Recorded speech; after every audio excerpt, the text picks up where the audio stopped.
30 segundos y contando. Los astronautas están listos. 25 segundos. Creo que esta nación debe comprometerse. 12, 11, 10, 9. Iniciada la secuencia de despegue. Para lograr la meta antes de que termine la década. 2, 1. Despega. Ha despegado. De llevar a un hombre a la Luna y devolverlo sano y salvo a la Tierra. Despega, estamos en marcha. El 20 de julio de 1969, los astronautas del Apolo 11 Neil Armstrong y Buzz Aldrin se convirtieron en los primeros hombres en pisar la Luna. Houston, el Eagle ha aterrizado. Un pequeño paso para el hombre, pero un gran paso para la humanidad. 4 meses más tarde, el 19 de noviembre de 1969, el Apolo 12 alunizó con éxito sobre la superficie lunar y los astronautas Peter Conrad y Al Bean caminaron por la Luna. En abril de 1970, la NASA lanzó a la tripulación del Apolo 13 al vasto océano del espacio para continuar su exploración lunar. Pero tras 56 horas de misión, un fallo devastador provocó fugas del preciado oxígeno de la nave, colocando a los 3 astronautas en una situación de vida o muerte. Houston, tenemos un problema. Aquí Houston. Repita, por favor. Houston, tenemos un problema. Creo que hemos perdido el tanque 2 de oxígeno. Dando la lectura de ese tanque. La presión es 0. Estamos vertiendo algo al espacio. La prioridad del Apolo 13 ya no era explorar la Luna, sino sobrevivir. Mientras los equipos de tierra trabajaban contrarreloj, la NASA afrontó la imponente tarea de traer al equipo de vuelta a la Tierra. La explosión del tanque de oxígeno del Apolo 13 casi acaba con la misión de una manera catastrófica. El estado de ánimo en el control era de total incredulidad. No sabemos qué ha ocurrido. Algo ha pasado con la celda de combustible y el tanque de oxígeno. En 1 hora y 54 minutos la presión será de 45 kilos por centímetro cuadrado y eso será el fin. Solo les quedaban unos minutos de energía. Todavía estamos a 70 o 80 horas de distancia de la Tierra. Se nos acababa el tiempo para poner a la nave de nuevo en marcha. Creo que en ningún momento pensamos que aquel rescate era imposible. Si no se hubiese utilizado el módulo lunar, la misión estaba perdida. ¿Qué sigue funcionando en la nave? Pinta mal. Este documental de 2 partes contará la historia de los hombres, la misión y los 13 factores esenciales que cimentaron el exitoso regreso del Apolo 13 a la Tierra como el mejor momento de la NASA. Las 13 claves del Apolo 13. La situación más grave que hemos tenido en un vuelo espacial tripulado. Primera parte. De la Tierra a la Luna.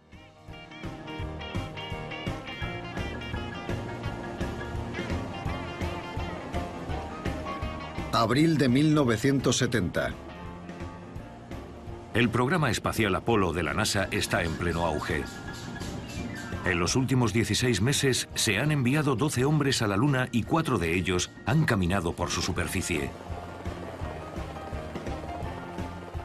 Para la tripulación del Apolo 13, la NASA continúa con los preparativos de su misión más ambiciosa.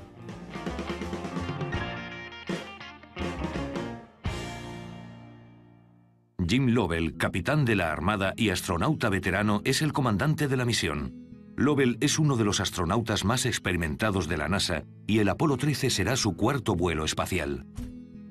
Yo formaba parte del segundo grupo de astronautas que se incorporó al programa en 1962.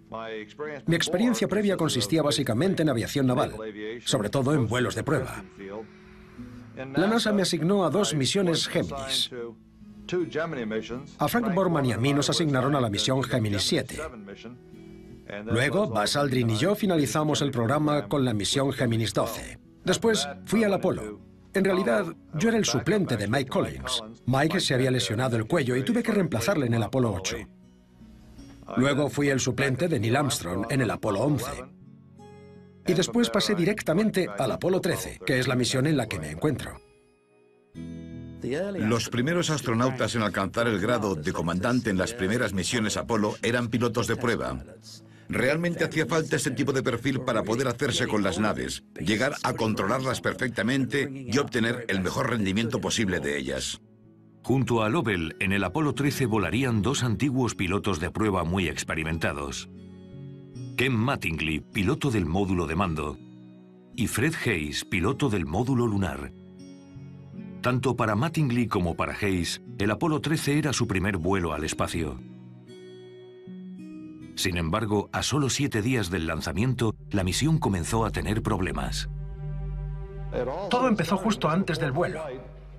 A medida que nos acercábamos a la fase final de nuestro entrenamiento, empezaron a surgir contratiempos, y Ken Mattingly tuvo sarampión. Ken Mattingly era el único miembro de la tripulación que no estaba inmunizado contra el sarampión. En ese momento tuvimos que tomar una decisión importante. Para mí resultó muy difícil decidirme cuando me preguntaron qué quería hacer. La decisión del médico de a bordo fue que era demasiado arriesgado que Mattingly volara en esa misión. Por eso se le retiró del Apolo 13 y se asignó a Jack Swigert como sustituto del piloto del módulo de mando. Lo único que me preocupaba era la cohesión del equipo, pero vimos que prácticamente habíamos hecho las mismas cosas, y una vez que eso estuvo claro, la preocupación desapareció. Sentí que mi misión era que Jim y Fred llegaran hasta allí tranquilamente, y que podía hacerlo. Sentí que podía cumplir con la mayoría de los objetivos científicos en órbita del vuelo. Sentí que se nos había encomendado una misión importante y que podíamos cumplirla. Jack Swigert volaría como piloto del módulo de mando junto a Lovell y Fred Haise. El Apolo 13 sería su primer vuelo al espacio. El principal objetivo de la misión del Apolo 13 era básicamente la exploración científica de la Luna. Confiábamos en hacer importantes descubrimientos sobre su origen y a partir de ahí, del origen de nuestro planeta Tierra.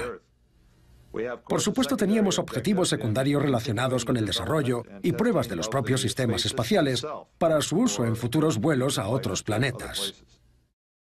La misión del Apolo 13 suponía un avance con respecto a las 2 misiones anteriores del Apolo en la Luna, que habían alunizado en unas zonas denominadas mares, una especie de planicies que ocupan una extensión importante de la superficie lunar, en las que, al no contar con ninguna apertura, lo único que podía verse eran las rocas de la superficie, cuando lo interesante en realidad es ver qué hay bajo esos mares.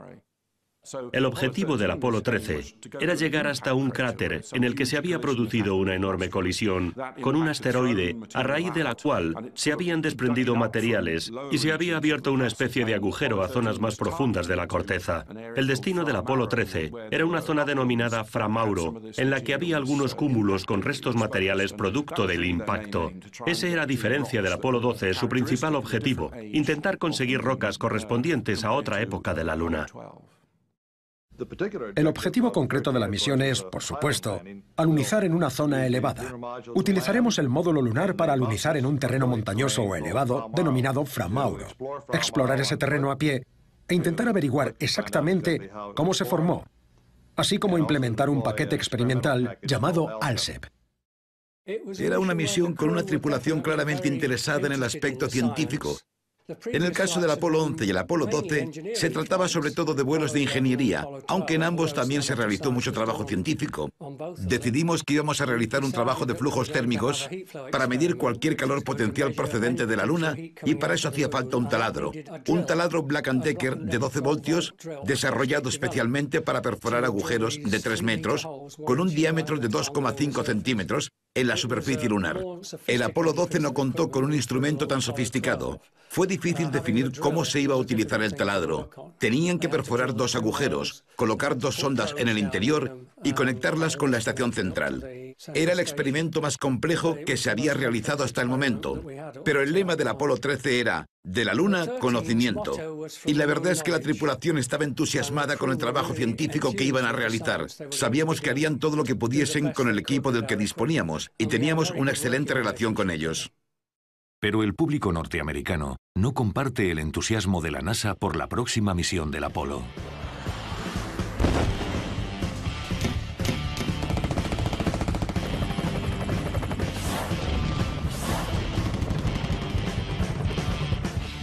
Tras 5 largos años de feroces combates de las tropas estadounidenses en la guerra de Vietnam, el interés del público por la Luna se desvanecía. La gente creía que el Apolo 13 era solo otro vuelo de rutina.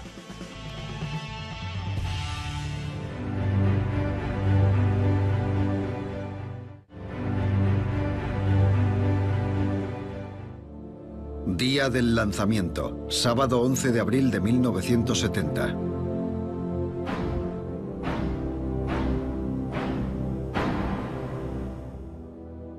Porque en este momento el mundo entero tiene los ojos puestos en el espacio, en la Luna y en los planetas que se encuentran más allá. Y hemos prometido que no dejaremos que lo gobierne ninguna bandera hostil de conquista, sino una pancarta de libertad y paz. Hemos prometido que no permitiremos que el espacio se llene de armas de destrucción masiva, sino de instrumentos de conocimiento y sabiduría. Aquí control de lanzamiento Apolo-Saturno. A medida que nos acerquemos a la fase final de la cuenta atrás, distintos elementos del equipo de lanzamiento nos indicarán si estamos o no listos. El responsable de comprobación ha dado su visto bueno al supervisor. La nave está lista. El director de las operaciones de despegue ha dado luz verde al Apolo 13 para su lanzamiento.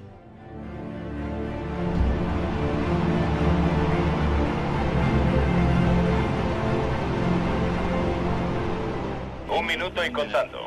Primera etapa, segunda etapa, tercera etapa. Pasamos a energía interna. 25 segundos y contando. El Apolo 13 está listo.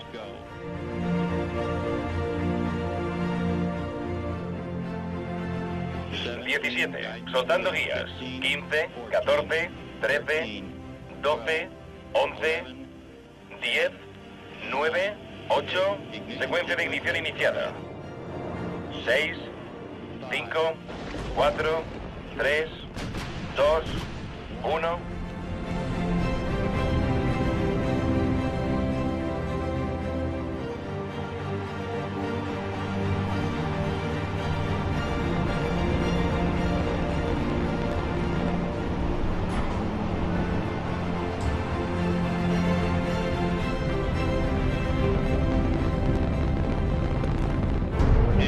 Lanzamiento realizado a las 2:13.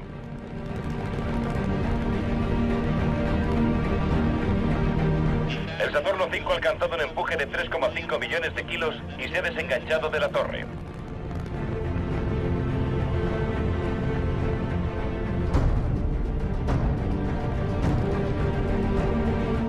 Aquí Houston, órbita en 30 segundos. Azimut completo, estamos ascendiendo. Recibido. Sentir el lanzamiento de un Saturno 5 era como estar en una batidora. Lo único que quieres es salir disparado. Altitud 1,9 kilómetros. Velocidad 457 metros por segundo. Modo 1 en espera. Cambio. Es como un millón de truenos sonando a la vez. Ya se han realizado todas las simulaciones y todos los ensayos posibles. Ese es el momento de la verdad. Y 13, listo para entrar en órbita. Listos para entrar en órbita. Pasamos a manual.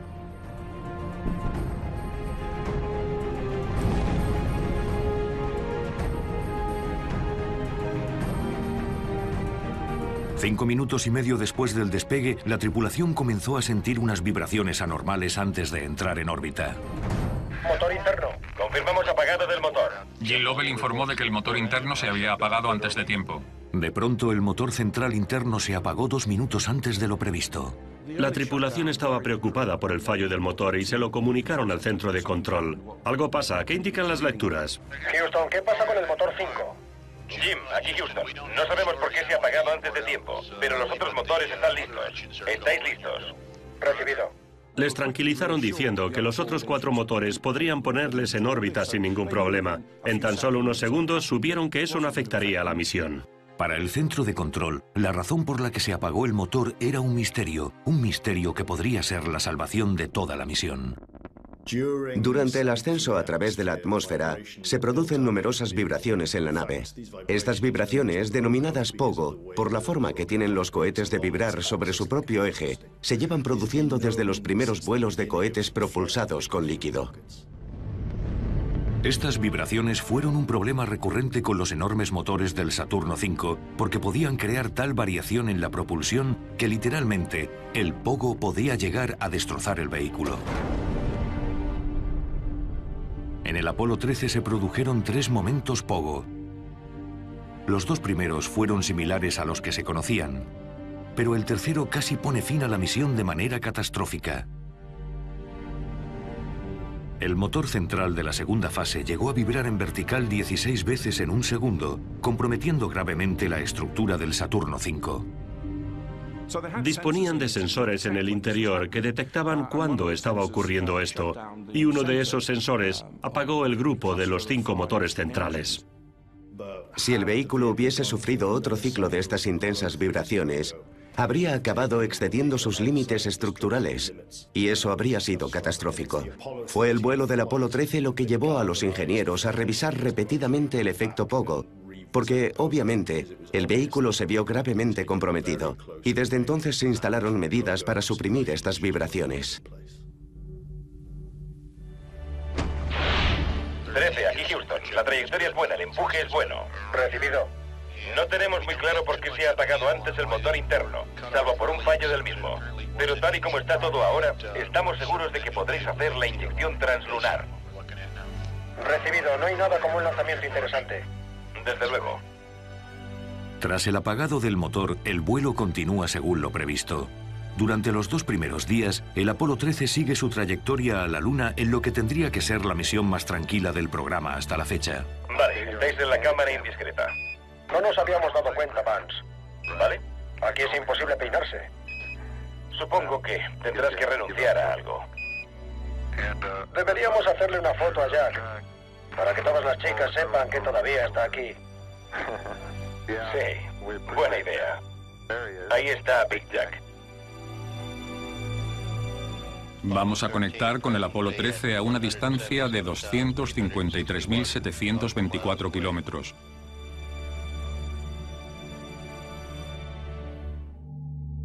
Apolo 13, aquí Houston. Hay una cosa más que nos gustaría hacer. Cuando podáis deberíais remover los tanques de oxígeno. Ok.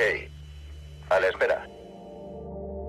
7 minutos después de la retransmisión, el centro de control ordenó a Jack Swigert que encendiera los ventiladores dentro de los 2 tanques de oxígeno líquido de la nave. Un procedimiento rutinario para remover el contenido de los tanques. Pero cuando se encendió el ventilador del tanque número 2, unos cables en mal estado provocaron un chispazo. Las primeras 56 horas de vuelo podrían considerarse lo que yo llamaría normales. Habíamos seguido el plan de vuelo. Todo iba según lo previsto.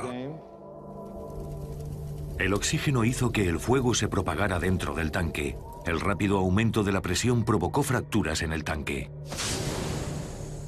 Fred aún estaba en el módulo lunar. Jack estaba en el módulo de mando, en el asiento de la izquierda.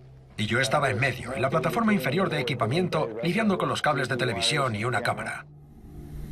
La plataforma de la celda de combustible del módulo de servicio se inundó de gas a alta presión, haciendo saltar por los aires un panel de 4 metros. Entonces los 3 escuchamos un golpe bastante fuerte. Solo un golpe fuerte. Houston, tenemos un problema.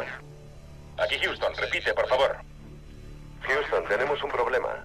Espera, tienen un problema. Tienen más de un problema. Vale, chicos, escuchad. Las celdas de combustible 1 y 3 se han desactivado. Eso es lo que vemos aquí. Los ingenieros del centro de control supieron inmediatamente por las lecturas de su panel de instrumentos que se había producido un fallo muy grave en el módulo de servicio. Lo que vemos es que la presión de nitrógeno de la celda de combustible 1 y la 3 es baja. No puede ser. Puede que se haya perdido la celda de combustible 1 y parece que la celda de combustible 3 no está. No me lo puedo creer. Aparentemente, 2 de las 3 celdas de combustible de la nave se habían perdido. Estas celdas son la principal fuente de energía eléctrica del módulo de servicio. Debido al increíble aumento de presión provocado por la rotura del tanque, se liberó tanta energía que el panel salió volando y se desplazó el soporte en el que se asentaban las 3 celdas de combustible. El golpe cerró varias válvulas y las celdas de combustible funcionaban solo gracias al oxígeno que había en los conductos, así que solo les quedaban unos minutos de energía eléctrica. Temiendo que el casco de la nave estuviese dañado, Swigert intentó sellar rápidamente la escotilla que comunicaba el módulo de mando con el módulo lunar. Como no sabía cuál era el origen del golpe, temía que pudiésemos perder presión, así que cerré la escotilla. Hemos empezado a cerrar el túnel de nuevo. Swigert y Lovell intentaron cerrar la escotilla 5 veces, pero al final la tripulación decidió dejar la escotilla para más tarde y centrarse en un nuevo problema. Ya no había presión en el tanque de oxígeno 2. Y la presión del tanque 1, aunque era estable, descendía progresivamente. Resultaba obvio que estábamos perdiendo oxígeno. Perdemos presión de oxígeno en el tanque 2. Necesitamos saber la presión exacta de ese tanque. La cantidad de oxígeno en el 2 es 0. Mi preocupación aumentaba por momentos. Pasó de me pregunto cómo afectará esto al alunizaje a me pregunto si podremos volver a casa. Al mirar a través de la ventana del módulo de mando, Jim Lovell ve salir gas desde el módulo de servicio al espacio. Me parece que estamos vertiendo algo al espacio. Parece gas. Recibido. Estáis soltando algo. No solo se ha vaciado completamente el tanque 2, sino que el resto del oxígeno disponible en el tanque 1 se está vertiendo al espacio. Cuando miré y vi la presión de los dos tanques, uno completamente a cero y el otro descendiendo rápidamente, me di cuenta, y estoy seguro de que a Jack y a Fred les pasó lo mismo, de que se trataba sin duda de un problema muy grave. A pesar de que el módulo de servicio puede funcionar solo con una celda de combustible, hace falta suministro de oxígeno para generar energía. La fuerza de la enorme explosión de gas provocó la pérdida en el tanque número 1. La presión no era suficiente para mantener activa la tercera celda de combustible. En 2 horas se vieron obligados a apagar esa tercera celda. Para mí resultaba obvio que si también perdíamos esa celda de combustible, era solo una cuestión de tiempo que el módulo de mando dejara de funcionar.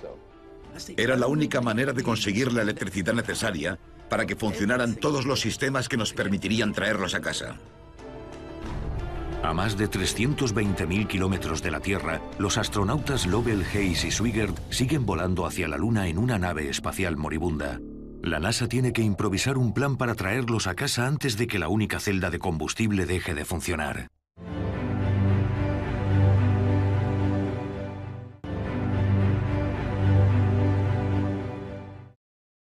Apolo, aquí control en Houston. Seguimos vigilando la cantidad de oxígeno. Si fuese necesario, podéis utilizar el oxígeno del módulo lunar. Cuando se inició el programa Apolo, la NASA tuvo que desarrollar un sistema que pudiese llevar astronautas a la Luna y volver. Ahora, las decisiones que se tomaron afectarán directamente a las posibilidades de supervivencia del Apolo 13. En los inicios del programa, cuando solo era un boceto en un papel, había varias opciones. Los responsables de la NASA querían disponer de varias opciones. Una de ellas era construir un cohete gigante, mucho más grande que el Saturno V, llamado Nova, y mandarlo directamente a la Luna para que alunizara, pero era tan grande que no tenía combustible para volver. Quien más favoreció esta idea fue Von Braun. Había otro sistema, que consistía en lanzar una nave a la órbita de la Tierra, luego separarla en varias unidades y que algunas volaran hasta la Luna y otras no. El sistema elegido por la NASA, conocido como Encuentro en la órbita lunar, se basa en 2 naves especializadas independientes, el módulo de mando y servicio y el módulo lunar llamado LM. El módulo de mando y servicio se componía de 2 secciones, la cápsula presurizada con capacidad para 3 tripulantes y el equipamiento necesario para ir hasta la Luna y volver, preparada para soportar la reentrada y el amaraje. Y un módulo de servicio más grande que proporcionaba la propulsión, la energía eléctrica y el almacenamiento de los suministros necesarios para el módulo de mando como oxígeno y agua. El módulo lunar fue diseñado para que 2 astronautas bajaran hasta la superficie lunar, mientras un tercero permanecía en su órbita dentro del módulo de mando y servicio. Por lo tanto, el módulo lunar disponía de los sistemas de oxigenación y energía necesarios para que 2 hombres pudieran explorar la Luna. A las 3 horas de la rotura del tanque, se había perdido todo el oxígeno, además del suministro de agua, electricidad y propulsión, por lo que el módulo de mando ya no proporcionaba las condiciones necesarias para la vida. Sin embargo, la ventaja del sistema Encuentro en la órbita lunar era que ofrecía una posibilidad de sobrevivir al Apolo 13. ICOM llamando a vuelo. Adelante, ICOM. La presión de oxígeno del tanque 1 ha bajado a 297. En 1 hora y 54 minutos llegará a 50 y eso será el fin. Vamos a tener que utilizar el LM como bote salvavidas. Sí, nosotros también lo hemos pensado. Hemos calculado que aún quedan 15 minutos de energía en el módulo de mando. Lo que queremos es que empecéis a transferirlo todo al LM y ponerlo en marcha. Resultaba obvio que el equipo de tierra lo tuvo claro en todo momento, que la única manera de sobrevivir era trasladarse al módulo lunar. Así que iniciamos todos los procedimientos para ponerlo en marcha y alinear la plataforma. Gracias a sus sistemas independientes de oxigenación, energía y navegación, el módulo lunar se convirtió en un bote salvavidas que podía mantener con vida a la tripulación. El módulo lunar podía hacer de bote salvavidas porque es una nave independiente diseñada para bajar hasta la superficie de la Luna y volver, lo que significa que tenía capacidad de propulsión, oxigenación y navegación más que suficiente. Utilizaron todas esas funciones como sistema de seguridad para reemplazar el sistema inoperativo del módulo de mando. El módulo lunar era el único vehículo disponible para sacarlos de una situación realmente peligrosa. Si no se hubiese utilizado el módulo lunar, la misión se habría acabado. Quiero decir que todo se habría acabado. La NASA había diseñado un plan de contingencia que preveía el uso del módulo lunar como bote salvavidas, pero ahora esos planes y la propia nave espacial estaban siendo puestos a prueba en una situación límite. Creo que ya con el Apolo 9 empezamos a pensar en el LM como una especie de bote salvavidas y por suerte, aunque los procedimientos no se ajustan exactamente a la situación, lo hemos estado estudiando durante mucho tiempo, así que sabemos cuáles son sus limitaciones y hemos desarrollado ciertos procedimientos para su posible uso. Creo que el módulo lunar está en perfecto estado y puede utilizarse sin problemas para traer de vuelta a la tripulación. En todas las pruebas que hemos realizado con este módulo, los resultados han superado las expectativas y eso en este momento es toda una garantía. Lo cierto es que se había pensado bastante sobre cómo rescatar a la tripulación en caso de necesidad, y aunque no se disponía de un sistema de rescate, ni de un sistema que pudiese replicarse, de lo que sí se disponía era de un sistema cuya finalidad podía transformarse para utilizarlo de un modo completamente diferente. Una hora después de que el tanque de oxígeno se rompiera, los extintos sistemas del módulo de mando habían empezado a consumir energía de las baterías para la reentrada. En las naves Apolo, la electricidad se genera a partir de unas celdas de combustible que usan oxígeno e hidrógeno para reaccionar. La pérdida de oxígeno en el módulo de servicio significaba que la nave ya no podía generar energía eléctrica y que la única energía que quedaba era la de las baterías que debían usarse para la reentrada en la atmósfera. En una misión normal, la cápsula del módulo de mando se separa del módulo de servicio justo antes de volver a entrar en la atmósfera de la Tierra, pero esta operación necesita el suministro eléctrico procedente de las celdas de combustible instaladas en el módulo de servicio. Por eso hacen falta baterías en el módulo de mando, para mantener la trayectoria. Las baterías de reentrada tienen esa función. Sin ellas no se puede manejar el módulo de mando durante la reentrada. Disponemos de 3 baterías de reentrada en el módulo de mando y no hay modo de recargarlas ahora que las celdas de combustible están vacías. No queremos perder nada de esta valiosa energía manteniendo encendidos equipos del módulo de mando que no son necesarios. No queda más remedio que desconectar las baterías. ICOM, tenemos que apagarlas. Sí. Emergencia 1/5. Apagado. 13. Aquí Houston. Queremos que abráis las páginas de la emergencia 1/5. Bajad la potencia hasta situarla 10 amperios por debajo de la que tenéis ahora. Cambio. Se apagaron todos los sistemas del módulo de mando innecesarios, excepto el ordenador de navegación que tenía los parámetros para orientar la nave de vuelta a casa. La tripulación tuvo que apresurarse para poner en marcha el módulo lunar y transferir esos parámetros al ordenador de a bordo antes de que se acabara la energía eléctrica. Normalmente se tardaba entre 3 y 5 horas en poner en marcha el módulo lunar y ellos solo disponían de 90 minutos. Realmente tuvieron que darse mucha prisa en apagar el módulo de mando y arrancar el módulo lunar desde cero. Para poner en marcha el módulo lunar, la tripulación y el centro de control tuvieron que adaptar los procedimientos sobre la marcha y a toda velocidad si querían que el módulo lunar les mantuviera con vida. Sabíamos que el módulo de mando quedaría inutilizado en muy poco tiempo, debido a la pérdida de energía. El primer objetivo era alinearlo con la plataforma del LM.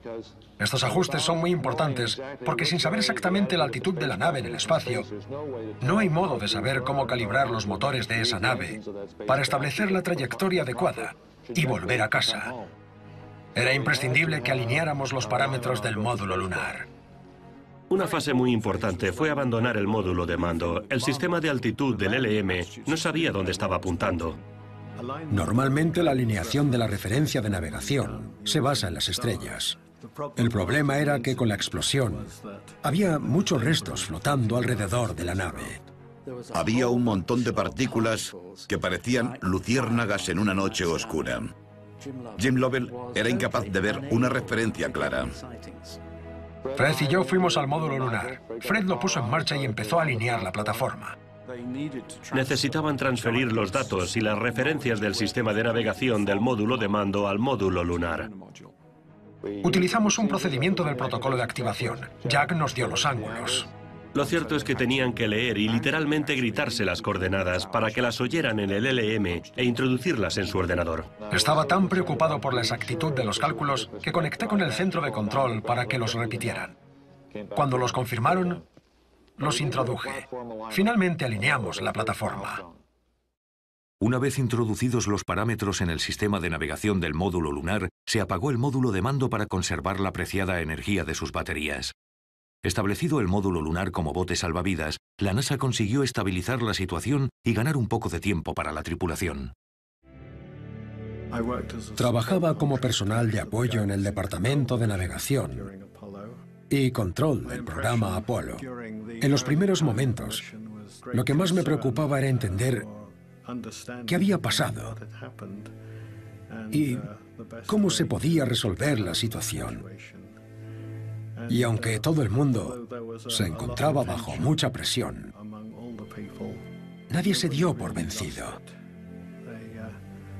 Siguieron confiando y consiguieron infundir ánimos a la tripulación.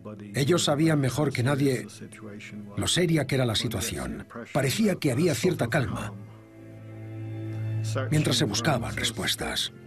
Nadie llegó realmente a perder los nervios. Creo que si la gente hubiera empezado a perder los nervios, la situación se habría desmoronado.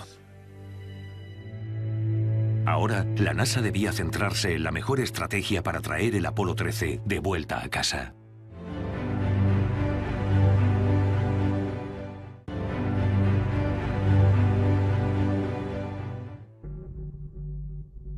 La trayectoria de retorno libre era una ruta de vuelo a la Luna diseñada por la NASA en los primeros momentos del programa espacial Apolo.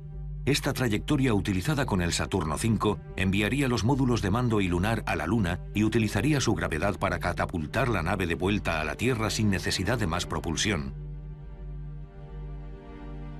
La ventaja de esta ruta es que en caso de que los sistemas de a bordo fallaran, la tripulación podría volver a casa a salvo. Sin embargo, a medida que el programa Apolo avanzaba, esta trayectoria de retorno libre limitaba las visitas que podía realizar la NASA a puntos de alunizaje mucho más interesantes para la ciencia. De ahí que a partir del Apolo 12 se ideara una trayectoria híbrida en la que la nave tenía que maniobrar para alejarse del retorno libre hacia una trayectoria translunar específica y alcanzar su punto de alunizaje. Antes de que fallaran los tanques de oxígeno, el Apolo 13 ya había abandonado la trayectoria de retorno libre. Pero ahora, con las limitaciones de energía y suministros, resultaba crucial que el Apolo 13 maniobrara para regresar a la trayectoria de libre retorno y poder utilizar la gravedad de la Luna para catapultarse hacia la Tierra. Si no conseguían volver al punto de libre retorno, la tripulación quedaría atrapada en la órbita lunar, lo que añadía más presión ante la falta de suministros. Pero dado el pésimo estado del módulo de servicio y que sus motores necesitaban más combustible, la NASA no tuvo más remedio que utilizar el módulo lunar y su sistema de propulsión de descenso para devolver la nave a la trayectoria de retorno libre. Vamos a efectuar una maniobra de retorno libre a 5 metros por segundo en 37 minutos contando desde ya. Eso es una propulsión de 5 metros por segundo en 37 minutos. Recibido. Muchos años antes del primer alunizaje, uno de los directores del programa más experimentados debió tener una pesadilla o algo así porque dijo: ¿qué pasaría si fallase el motor principal necesario para el regreso a la Tierra? Nos ha llevado hasta la órbita lunar, pero no tenemos manera de volver a encenderlo. Quiero saber, añadió, si puede utilizarse el sistema de propulsión del módulo lunar y los suministros a bordo para llevar a la tripulación hasta la órbita lunar y traerlos de vuelta a la Tierra. y se hicieron las pruebas necesarias. Grumman, el fabricante del módulo lunar, realizó pruebas para ver cómo dirigir desde el módulo lunar las dos naves hasta la altitud necesaria y cómo utilizar el motor de descenso, destinado normalmente para bajar a la superficie lunar, para sacar a la nave de la órbita lunar y traerla de vuelta a la Tierra. Eso es algo que yo nunca había intentado y la verdad, no sé si alguien lo había hecho. Es una tarea muy difícil y tuvimos que invertir la mayor parte de la primera fase de emergencia centrados en averiguar cómo controlar la nave de ese modo. Prácticamente todos los detalles de los procedimientos utilizados para traer de vuelta a la tripulación se habían simulado de un modo u otro. Pero lo realmente crucial, lo que todos temíamos, es que nadie había puesto todos esos aspectos en una única secuencia de eventos. Siempre pensamos que esto o aquello podría suceder, pero nunca de manera simultánea, como pasó con el 13. Con el tiempo agotándose, el centro de control y la tripulación se emplearon en reconfigurar el módulo para propulsarlo al punto de retorno libre. Vale, tenemos una corrección de la trayectoria media al retorno libre y tengo los ángulos GDA del LM. Impulso 8.6 azimut 6,75. Empuje del motor de descenso 5 al 10%, el resto al 40%. Ángulos GDA, impulso 8.6, azimut 6,75. Empuje del motor de descenso 5 al 10%, el resto al 40%. Recibido. Jack, tenemos una trayectoria media al retorno libre. Vale, preparados en un minuto. Recibido, Acuario. Listos para empuje.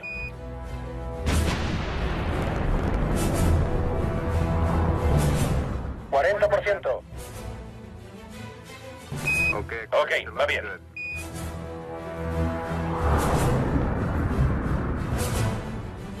Ok, ahora están 16,85, Jack. Afirmativo, no hace falta compensar. Recibido.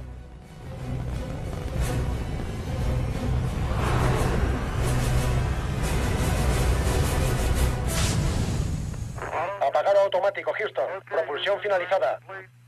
Recibido. Al haber podido encender el motor de descenso del módulo lunar sin problemas, el Apolo 13 volvía a encontrarse en la trayectoria de retorno libre camino a la Tierra. No obstante, tenían que adaptar un dispositivo pensado para alojar a 2 personas durante 45 horas, de modo que pudiese mantener con vida a 3 hombres durante 90. Nuestras sensaciones variaron durante toda la emergencia. Había momentos en los que no sabía de cuántos suministros disponíamos, si podríamos o no regresar. Pero en una situación así solo se puede hacer una cosa: seguir adelante y seguir pensando cómo conseguir más suministros. Eso fue exactamente lo que hicimos. El módulo lunar es muy reducido, tiene un tamaño equivalente más o menos al de una cabina y media de teléfono. Para poder albergar a 3 hombres durante 3 días y medio, había que modificar completamente su funcionamiento. Uno de los principales problemas que tuvieron al principio era el de los suministros, es decir, el oxígeno, la energía eléctrica, luego el agua. Y lo que resultó más crítico a medida que avanzaba el tiempo, el dióxido de carbono. El módulo de mando disponía de muy poca energía eléctrica, pero en el LM era todo lo contrario, así que no les preocupaba tener que estar ahí un par de días. Curiosamente, disponían de mucho oxígeno para respirar en el módulo lunar, lo cual no es difícil de entender, teniendo en cuenta que estaba previsto que este bajara hasta la superficie lunar y abriera las compuertas, liberando así oxígeno hacia afuera. Así que tenían un montón de oxígeno para respirar en el LM. También tenían la electricidad necesaria, pero el elemento realmente crucial era el agua, que era imprescindible para enfriar el equipamiento eléctrico. Imagínate todos esos aparatos de alto consumo amontonados en ese espacio tan pequeño. Evitar que se recalentaran era un auténtico problema. No se pueden enfriar los aparatos electrónicos porque el vacío no hace de conductor para el calor. No se produce convección. Hace falta enfriarlos de manera activa. Por eso se hace pasar agua fría por unas placas sobre las que se colocan los aparatos. Es lo que hicimos en el laboratorio espacial para mantener toda una temperatura adecuada y evitar que empezaran a fallar. El centro de control calculaba que la nave se quedaría sin agua 5 horas antes de la reentrada a la Tierra, salvo que la tripulación limitara su consumo todo lo posible. Se apagaron todos los sistemas que no eran importantes para el módulo lunar y la tripulación redujo la ingesta de agua a 1/5 parte de lo normal, lo que acabó provocándoles una seria deshidratación. A pesar de todos los esfuerzos de la NASA por estabilizar la situación, resulta del todo innegable que el destino jugó a su favor. Si el tanque de oxígeno se hubiese roto en otro momento, los astronautas se habrían quedado atrapados en el espacio sin ninguna posibilidad de regresar a casa. Se produjeron numerosos incidentes afortunados en el Apolo 13, que impidieron que se convirtiese en un vuelo catastrófico. Yo pensé que era el peor momento, pero está claro que no fue el peor momento para que tuviera lugar ese incidente. La explosión en el tanque de oxígeno tuvo lugar a una distancia de unos 321.000 kilómetros de la Tierra, cuando la nave se estaba aproximando a la Luna. Sucedió en un punto del recorrido muy afortunado. Porque si el fallo del tanque de oxígeno se hubiese producido varias horas antes, la situación habría resultado muchísimo más difícil. Probablemente no se habría podido hacer que los suministros duraran el tiempo suficiente. Sin embargo, los astronautas disponían de agua y electricidad suficiente para llegar hasta la reentrada. Sin energía para la reentrada, no había manera de salvar la misión. Se han perdido 2 celdas de combustible, un tanque de oxígeno completo y otro tiene una fuga. Todo eso da lugar a una situación extrema que resulta muy difícil de resolver. Por suerte nos encontrábamos camino de la Luna y el LM seguía acoplado. Si la explosión se hubiese producido antes de haber acoplado el módulo lunar al módulo de mando, impidiendo que los astronautas se trasladaran a él, no habrían dispuesto de un bote salvavidas. El hecho de que el módulo lunar esté en las condiciones que está, cuando aún no se han consumido ninguno de los suministros, resulta muy favorable. Siempre hemos considerado al LM un bote salvavidas para circunstancias como esta. No obstante, si en algún momento de la misión se hubiese separado, la situación habría sido catastrófica. El Apolo 13 se encuentra ahora a 780 kilómetros por encima de la Luna. Falta poco más de un minuto para perder la conexión con la nave. Seguimos en espera y vigilantes aquí en el centro de control de Houston.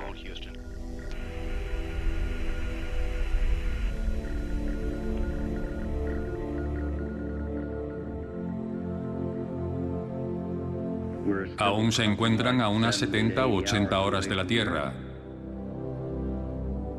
Solo puedo suponer que la tripulación siente que la situación está bajo control, pero la situación es crítica y son conscientes de que hay mucho que solucionar. Si la situación permanece estable como lo está en este momento, las cosas están bajo control y podremos traer a la tripulación de vuelta a casa sanos y salvos. Con la nave de vuelta a su trayectoria, los suministros estabilizados y los astronautas a salvo en el módulo lunar, la NASA ha conseguido superar el peligro inminente, pero la Tierra aún está a más de 350.000 kilómetros de distancia. El vuelo de regreso hará que la tripulación tenga que enfrentarse a una serie de situaciones totalmente nuevas que pondrán su vida en peligro. Aquí el centro de control del Apolo en Houston. Hemos perdido la conexión con el Apolo 13 mientras sobrevuela la cara oculta de la Luna. En estos momentos el Apolo lleva volando 77 horas y 9 minutos.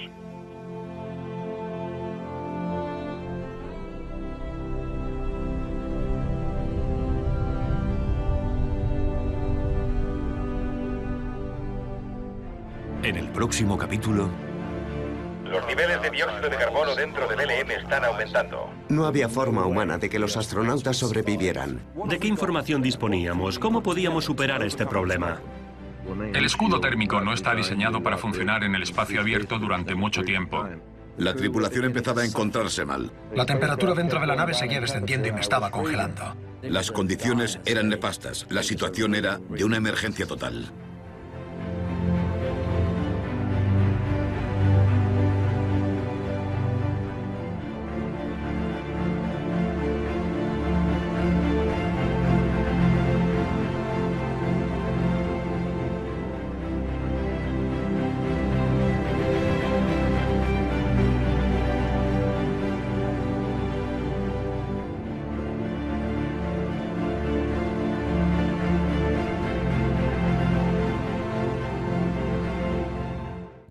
Lo único que podía verse eran las rocas de la superficie, cuando lo interesante en realidad es ver qué hay bajo esos mares. El objetivo del Apolo 13 era llegar hasta un cráter en el que se había producido una enorme colisión con un asteroide, a raíz de la cual se habían desprendido materiales y se había abierto una especie de agujero a zonas más profundas de la corteza. El destino del Apolo 13 era una zona denominada Fra Mauro, en la que había algunos cúmulos con restos materiales producto del impacto. Ese era, a diferencia del Apolo 12, su principal objetivo: intentar conseguir rocas correspondientes a otra época de la Luna. El objetivo concreto de la misión es, por supuesto, alunizar en una zona elevada. Utilizaremos el módulo lunar para alunizar en un terreno montañoso o elevado denominado Fra Mauro, explorar ese terreno a pie e intentar averiguar exactamente cómo se formó, así como implementar un paquete experimental llamado ALSEP. Era una misión con una tripulación claramente interesada en el aspecto científico. En el caso del Apolo 11 y el Apolo 12, se trataba sobre todo de vuelos de ingeniería, aunque en ambos también se realizó mucho trabajo científico. Decidimos que íbamos a realizar un trabajo de flujos térmicos para medir cualquier calor potencial procedente de la Luna, y para eso hacía falta un taladro Black & Decker de 12 voltios, desarrollado especialmente para perforar agujeros de 3 metros, con un diámetro de 2,5 centímetros en la superficie lunar. El Apolo 12 no contó con un instrumento tan sofisticado. Fue difícil definir cómo se iba a utilizar el taladro. Tenían que perforar 2 agujeros, colocar 2 sondas en el interior y conectarlas con la estación central. Era el experimento más complejo que se había realizado hasta el momento. Pero el lema del Apolo 13 era: de la Luna, conocimiento. Y la verdad es que la tripulación estaba entusiasmada con el trabajo científico que iban a realizar. Sabíamos que harían todo lo que pudiesen con el equipo del que disponíamos y teníamos una excelente relación con ellos. Pero el público norteamericano no comparte el entusiasmo de la NASA por la próxima misión del Apolo.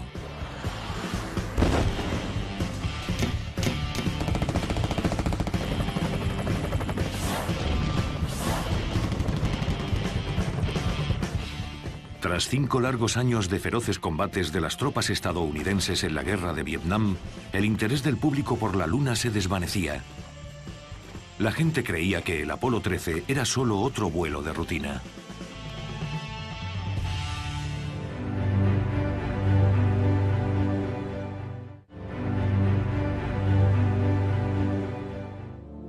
Día del lanzamiento, sábado 11 de abril de 1970.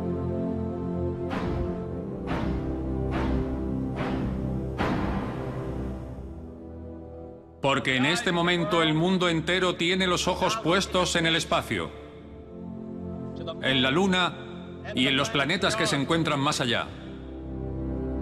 Y hemos prometido que no dejaremos que lo gobierne ninguna bandera hostil de conquista, sino una pancarta de libertad y paz.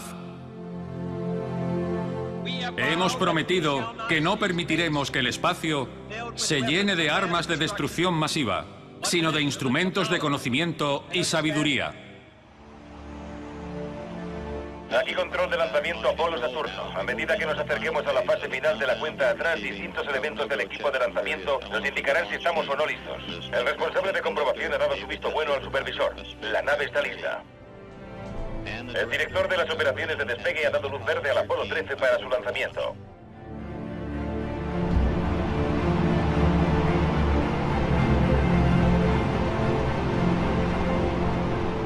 Un minuto y contando. Primera etapa, segunda etapa, tercera etapa. Pasamos a energía interna. 25 segundos y contando. El Apolo 13 está listo.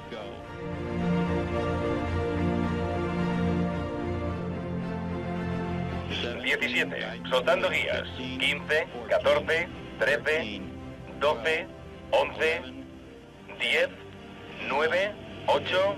Secuencia de ignición iniciada.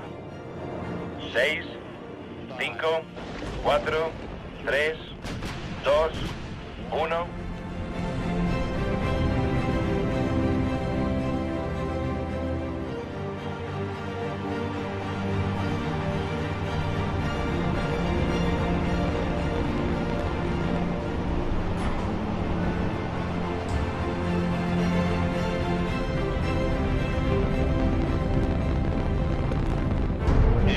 Lanzamiento realizado a las 2:13.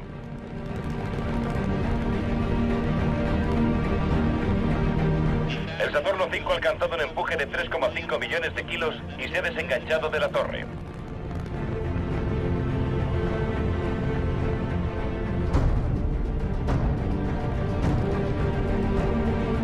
Aquí Houston, órbita en 30 segundos. Azimut completo, estamos ascendiendo. Recibido. Sentir el lanzamiento de un Saturno 5 era como estar en una batidora. Lo único que quieres es salir disparado. Altitud 1,9 kilómetros. Velocidad 457 metros por segundo. Modo 1 en espera. Cambio. Es como un millón de truenos sonando a la vez. Ya se han realizado todas las simulaciones y todos los ensayos posibles. Ese es el momento de la verdad. Y 13, listo para entrar en órbita. Listos para entrar en órbita. Pasamos a manual.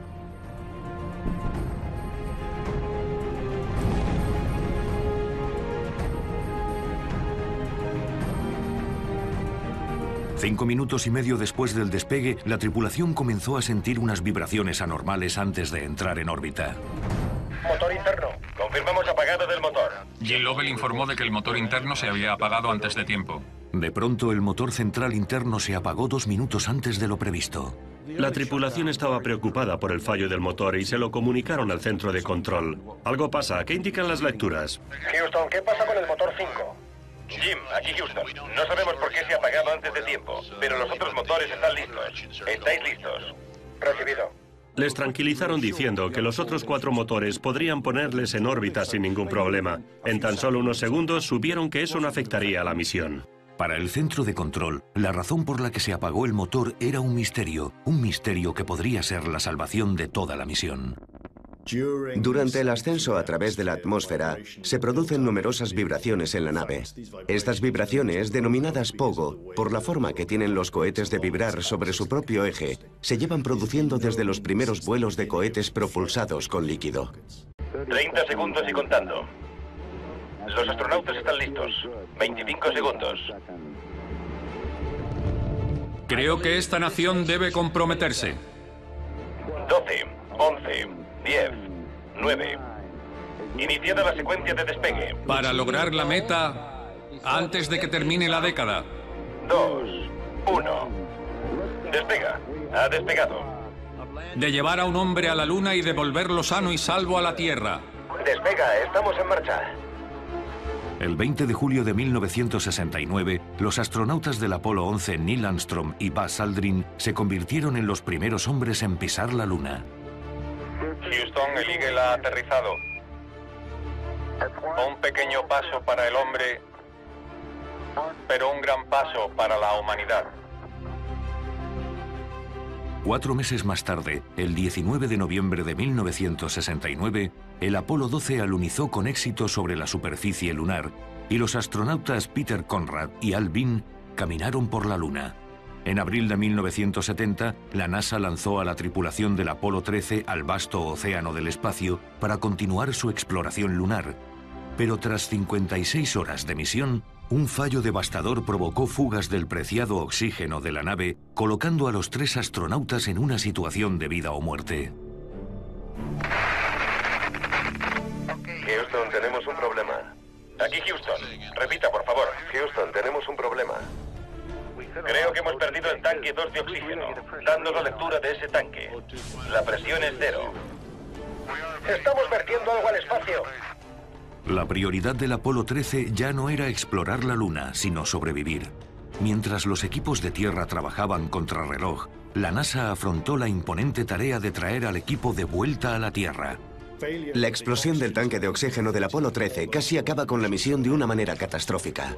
El estado de ánimo en el control era de total incredulidad. No sabemos qué ha ocurrido. Algo ha pasado con la celda de combustible y el tanque de oxígeno. En 1 hora y 54 minutos la presión será de 45 kilos por centímetro cuadrado y eso será el fin. Solo les quedaban unos minutos de energía. Todavía estamos a 70 o 80 horas de distancia de la Tierra. Se nos acababa el tiempo para poner a la nave de nuevo en marcha. Creo que en ningún momento pensamos que aquel rescate era imposible. Si no se hubiese utilizado el módulo lunar, la misión estaba perdida. ¿Qué sigue funcionando en la nave? Pinta mal. Este documental de 2 partes contará la historia de los hombres, la misión y los 13 factores esenciales que cimentaron el exitoso regreso del Apolo 13 a la Tierra como el mejor momento de la NASA. Las 13 claves del Apolo 13. Es la situación más grave que hemos tenido en un vuelo espacial tripulado. Primera parte. De la Tierra a la Luna.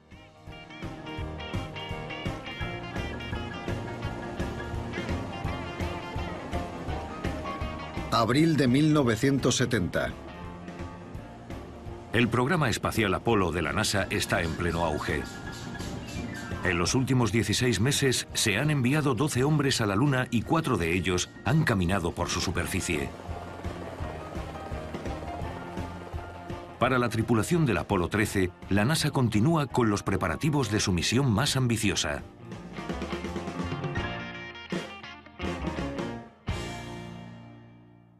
Jim Lovell, capitán de la Armada y astronauta veterano, es el comandante de la misión.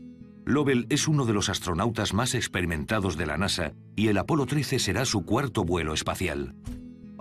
Yo formaba parte del segundo grupo de astronautas que se incorporó al programa en 1962. Mi experiencia previa consistía básicamente en aviación naval, sobre todo en vuelos de prueba. La NASA me asignó a 2 misiones Géminis. A Frank Borman y a mí nos asignaron a la misión Géminis 7. Luego, Buzz Aldrin y yo finalizamos el programa con la misión Géminis 12. Después, fui al Apolo. En realidad, yo era el suplente de Mike Collins. Mike se había lesionado el cuello y tuve que reemplazarle en el Apolo 8. Luego fui el suplente de Neil Armstrong en el Apolo 11. Y después pasé directamente al Apolo 13, que es la misión en la que me encuentro. Los primeros astronautas en alcanzar el grado de comandante en las primeras misiones Apolo eran pilotos de prueba. Realmente hacía falta ese tipo de perfil para poder hacerse con las naves, llegar a controlarlas perfectamente y obtener el mejor rendimiento posible de ellas. Junto a Lovell, en el Apolo 13 volarían 2 antiguos pilotos de prueba muy experimentados. Ken Mattingly, piloto del módulo de mando, y Fred Haise, piloto del módulo lunar. Tanto para Mattingly como para Haise, el Apolo 13 era su primer vuelo al espacio. Sin embargo, a solo 7 días del lanzamiento, la misión comenzó a tener problemas. Todo empezó justo antes del vuelo.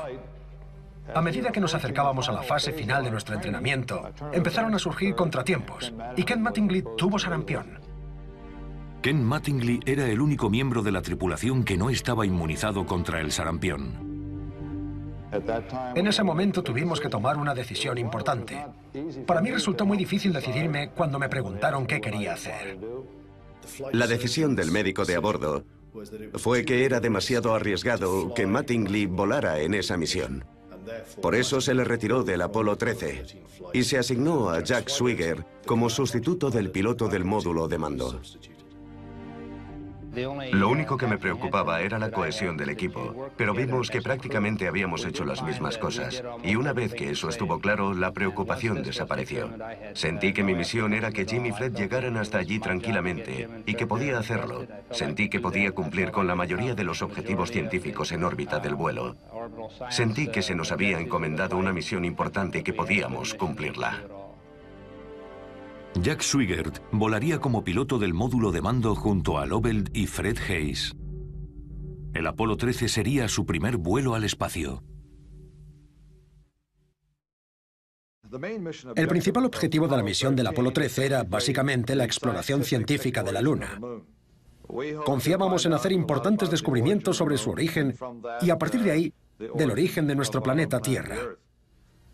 Por supuesto, teníamos objetivos secundarios relacionados con el desarrollo y pruebas de los propios sistemas espaciales para su uso en futuros vuelos a otros planetas.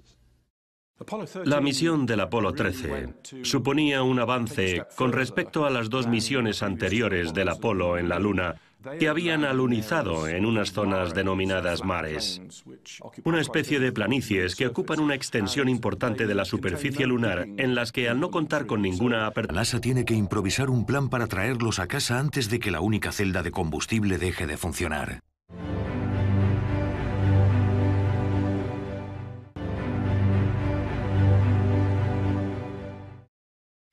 Apolo, Aquí control en Houston. Seguimos vigilando la cantidad de oxígeno. Si fuese necesario, podéis utilizar el oxígeno del módulo lunar. Cuando se inició el programa Apolo, la NASA tuvo que desarrollar un sistema que pudiese llevar astronautas a la Luna y volver. Ahora, las decisiones que se tomaron afectarán directamente a las posibilidades de supervivencia del Apolo 13. En los inicios del programa, cuando solo era un boceto en un papel, había varias opciones. Los responsables de la NASA querían disponer de varias opciones. Una de ellas era construir un cohete gigante, mucho más grande que el Saturno V, llamado Nova, y mandarlo directamente a la Luna para que alunizara, pero era tan grande que no tenía combustible para volver. Quien más favoreció esta idea fue von Braun. Había otro sistema, que consistía en lanzar una nave a la órbita de la Tierra, luego separarla en varias unidades y que algunas volaran hasta la Luna y otras no. El sistema elegido por la NASA, conocido como Encuentro en la órbita lunar, se basa en dos naves especializadas independientes, el módulo de mando y servicio y el módulo lunar llamado LM. El módulo de mando y servicio se componía de dos secciones, la cápsula presurizada con capacidad para 3 tripulantes y el equipamiento necesario para ir hasta la Luna y volver, preparada para soportar la reentrada y el amaraje. Y un módulo de servicio más grande que proporcionaba la propulsión, la energía eléctrica y el almacenamiento de los suministros necesarios para el módulo de mando como oxígeno y agua. El módulo lunar fue diseñado para que 2 astronautas bajaran hasta la superficie lunar, mientras un tercero permanecía en su órbita dentro del módulo de mando y servicio. Por lo tanto, el módulo lunar disponía de los sistemas de oxigenación y energía necesarios para que 2 hombres pudieran explorar la Luna. A las 3 horas de la rotura del tanque, se había perdido todo el oxígeno, además del suministro de agua, electricidad y propulsión, por lo que el módulo de mando ya no proporcionaba las condiciones necesarias para la vida. Sin embargo, la ventaja del sistema Encuentro en la órbita lunar era que ofrecía una posibilidad de sobrevivir al Apolo 13. ICOM llamando a vuelo. Adelante, ICOM. La presión de oxígeno del tanque 1 ha bajado a 297. En 1 hora y 54 minutos llegará a 50 y eso será el fin. Vamos a tener que utilizar el LM como bote salvavidas. Sí, nosotros también lo hemos pensado. Hemos calculado que aún quedan 15 minutos de energía en el módulo de mando. Lo que queremos es que empecéis a transferirlo todo al LM y ponerlo en marcha. Resultaba obvio. El equipo de tierra lo tuvo claro en todo momento, que la única manera de sobrevivir era trasladarse al módulo lunar. Así que iniciamos todos los procedimientos para ponerlo en marcha y alinear la plataforma. Gracias a sus sistemas independientes de oxigenación, energía y navegación, el módulo lunar se convirtió en un bote salvavidas que podía mantener con vida a la tripulación. El módulo lunar podía hacer de bote salvavidas porque es una nave independiente diseñada para bajar hasta la superficie de la Luna y volver, lo que significa que tenía capacidad de propulsión, oxigenación y navegación más que suficiente. Utilizaron todas esas funciones como sistema de seguridad para reemplazar el sistema inoperativo del módulo de mando. El módulo lunar era el único vehículo disponible para sacarlos de una situación realmente peligrosa. Si no se hubiese utilizado el módulo lunar, la misión se habría acabado. Quiero decir que todo se habría acabado. La NASA había diseñado un plan de contingencia que preveía el uso del módulo lunar como bote salvavidas, pero ahora esos planes y la propia nave espacial estaban siendo puestos a prueba en una situación límite. Creo que ya con el Apolo 9 empezamos a pensar en el LM como una especie de bote salvavidas y por suerte, aunque los procedimientos no se ajustan exactamente a la situación, lo hemos estado estudiando durante mucho tiempo, así que sabemos cuáles son sus limitaciones y hemos desarrollado ciertos procedimientos para su posible uso. Creo que el módulo lunar está en perfecto estado y puede utilizarse sin problemas para traer de vuelta a la tripulación. En todas las pruebas que hemos realizado con este módulo, los resultados han superado las expectativas y eso en este momento es toda una garantía. Lo cierto es que se había pensado bastante sobre cómo rescatar a la tripulación en caso de necesidad, y aunque no se disponía de un sistema de rescate, ni de un sistema que pudiese replicarse, de lo que sí se disponía era de un sistema cuya finalidad podía transformarse para utilizarlo de un modo completamente diferente.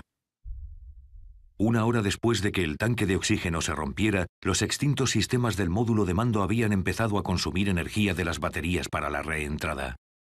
En las naves Apolo, la electricidad se genera a partir de unas celdas de combustible que usan oxígeno e hidrógeno para reaccionar.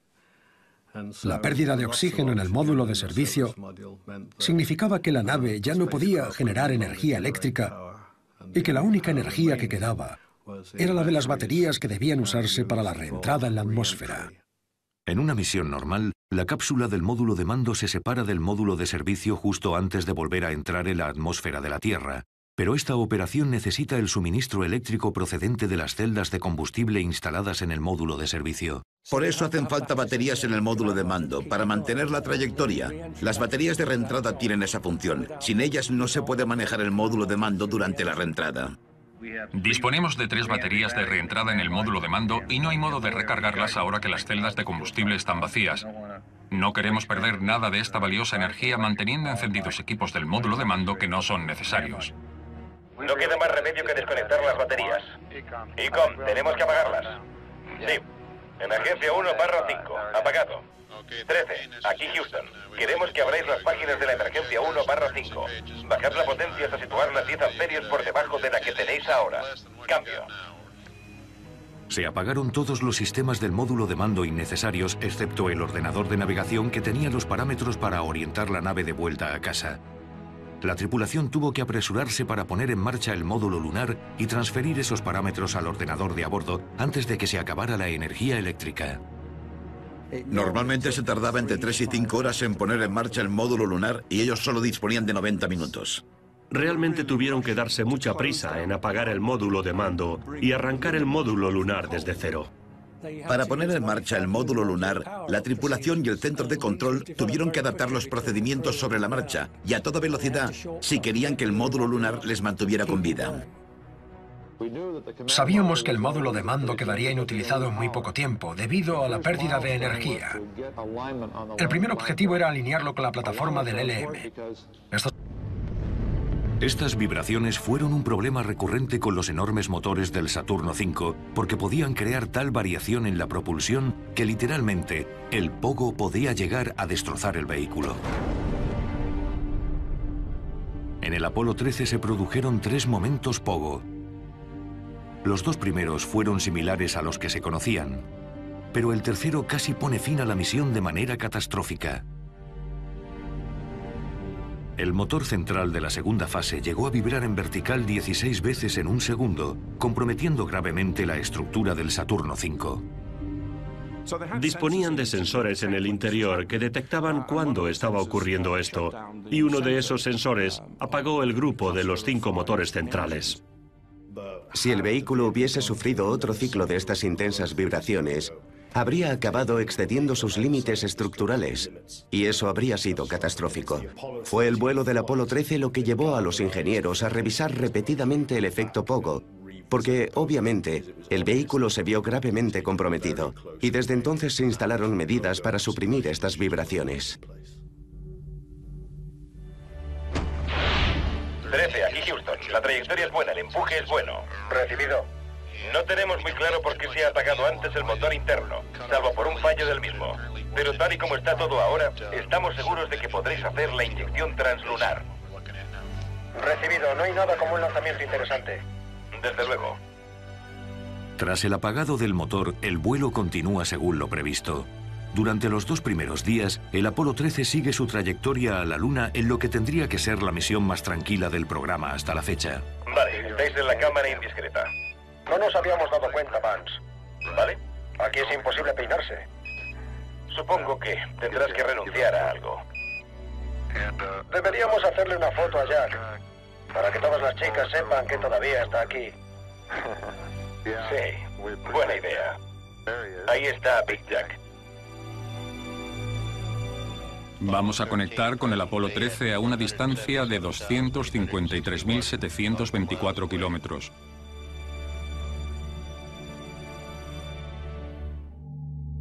Apolo 13, aquí Houston. Hay una cosa más que nos gustaría hacer. Cuando podáis deberíais remover los tanques de oxígeno. Ok. A la espera. 7 minutos después de la retransmisión, el centro de control ordenó a Jack Swigert que encendiera los ventiladores dentro de los 2 tanques de oxígeno líquido de la nave. Un procedimiento rutinario para remover el contenido de los tanques. Pero cuando se encendió el ventilador del tanque número 2, unos cables en mal estado provocaron un chispazo.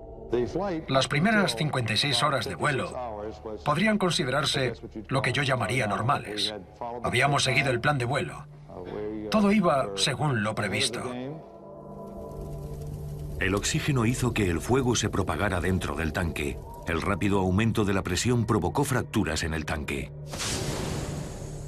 Fred aún estaba en el módulo lunar. Jack estaba en el módulo de mando, en el asiento de la izquierda.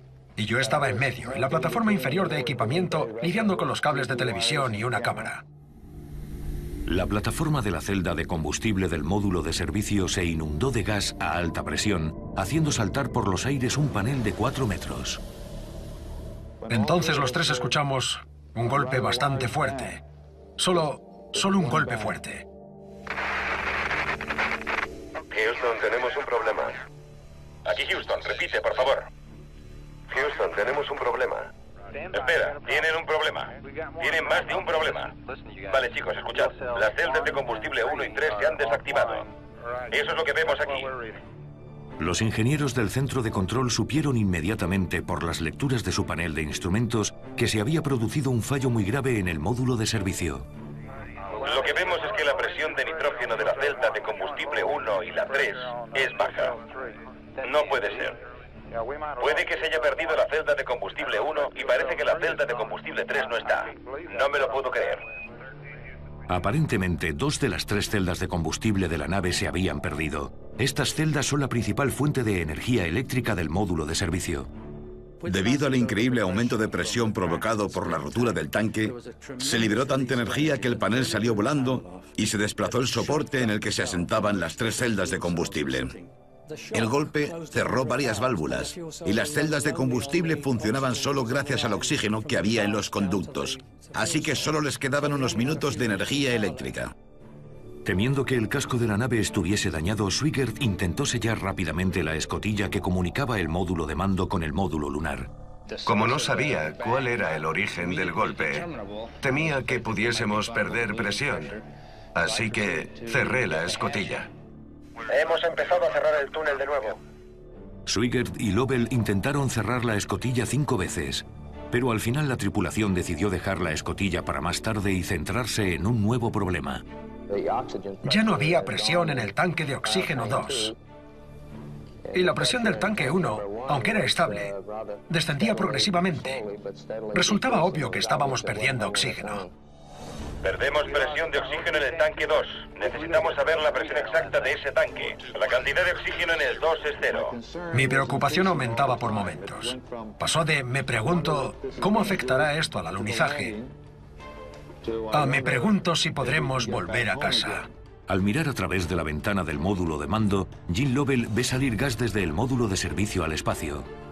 Me parece que estamos vertiendo algo al espacio. Parece gas.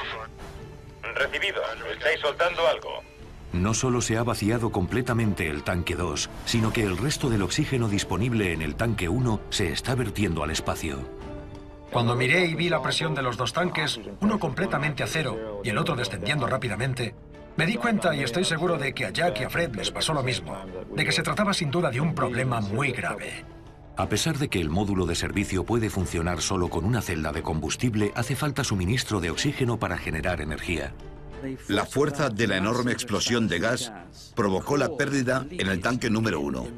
La presión no era suficiente para mantener activa la tercera celda de combustible.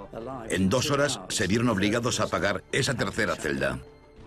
Para mí resultaba obvio que si también perdíamos esa celda de combustible, era solo una cuestión de tiempo que el módulo de mando dejara de funcionar. Era la única manera de conseguir la electricidad necesaria para que funcionaran todos los sistemas que nos permitirían traerlos a casa. A más de 320.000 kilómetros de la Tierra, los astronautas Lovell, Hayes y Swigert siguen volando hacia la Luna en una nave espacial moribunda. Los ajustes son muy importantes porque sin saber exactamente la altitud de la nave en el espacio, no hay modo de saber cómo calibrar los motores de esa nave para establecer la trayectoria adecuada y volver a casa. Era imprescindible que alineáramos los parámetros del módulo lunar. Una fase muy importante fue abandonar el módulo de mando. El sistema de altitud del LM no sabía dónde estaba apuntando. Normalmente la alineación de la referencia de navegación se basa en las estrellas. El problema era que con la explosión había muchos restos flotando alrededor de la nave. Había un montón de partículas que parecían luciérnagas en una noche oscura. Jim Lovell era incapaz de ver una referencia clara. Fred y yo fuimos al módulo lunar. Fred lo puso en marcha y empezó a alinear la plataforma. Necesitaban transferir los datos y las referencias del sistema de navegación del módulo de mando al módulo lunar. Utilizamos un procedimiento del protocolo de activación. Jack nos dio los ángulos. Lo cierto es que tenían que leer y literalmente gritarse las coordenadas para que las oyeran en el LM e introducirlas en su ordenador. Estaba tan preocupado por la exactitud de los cálculos que conecté con el centro de control para que los repitieran. Cuando los confirmaron, los introduje. Finalmente alineamos la plataforma. Una vez introducidos los parámetros en el sistema de navegación del módulo lunar, se apagó el módulo de mando para conservar la preciada energía de sus baterías. Establecido el módulo lunar como bote salvavidas, la NASA consiguió estabilizar la situación y ganar un poco de tiempo para la tripulación. Trabajaba como personal de apoyo en el Departamento de Navegación y Control del programa Apolo. En los primeros momentos, lo que más me preocupaba era entender qué había pasado y cómo se podía resolver la situación. Y aunque todo el mundo se encontraba bajo mucha presión, nadie se dio por vencido. Siguieron confiando y consiguieron infundir ánimos a la tripulación. Ellos sabían mejor que nadie lo seria que era la situación. Parecía que había cierta calma mientras se buscaban respuestas. Nadie llegó realmente a perder los nervios. Creo que si la gente hubiera empezado a perder los nervios, la situación se habría desmoronado. Ahora, la NASA debía centrarse en la mejor estrategia para traer el Apolo 13 de vuelta a casa.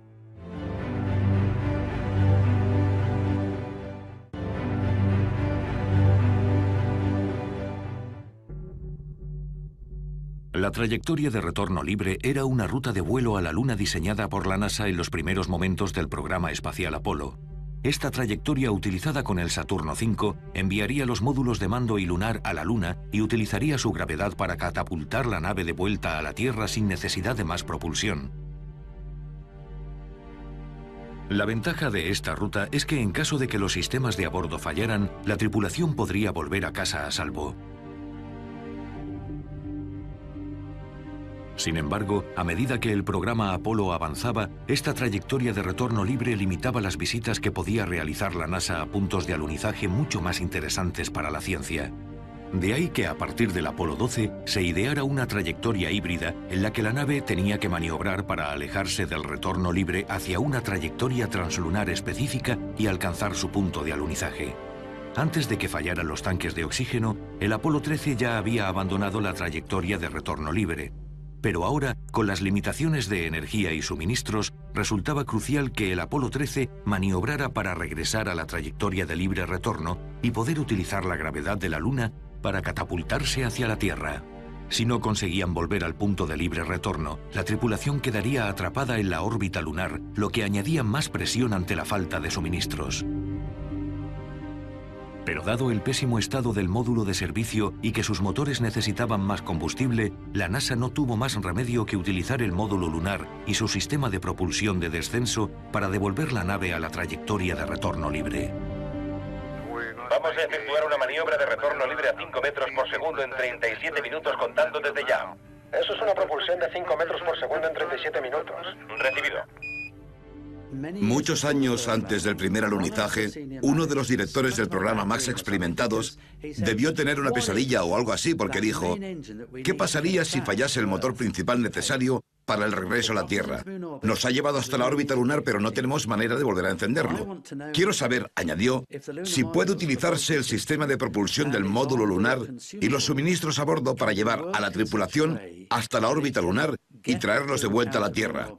y se hicieron las pruebas necesarias. Grumman, el fabricante del módulo lunar, realizó pruebas para ver cómo dirigir desde el módulo lunar las dos naves hasta la altitud necesaria y cómo utilizar el motor de descenso, destinado normalmente para bajar a la superficie lunar, para sacar a la nave de la órbita lunar y traerla de vuelta a la Tierra.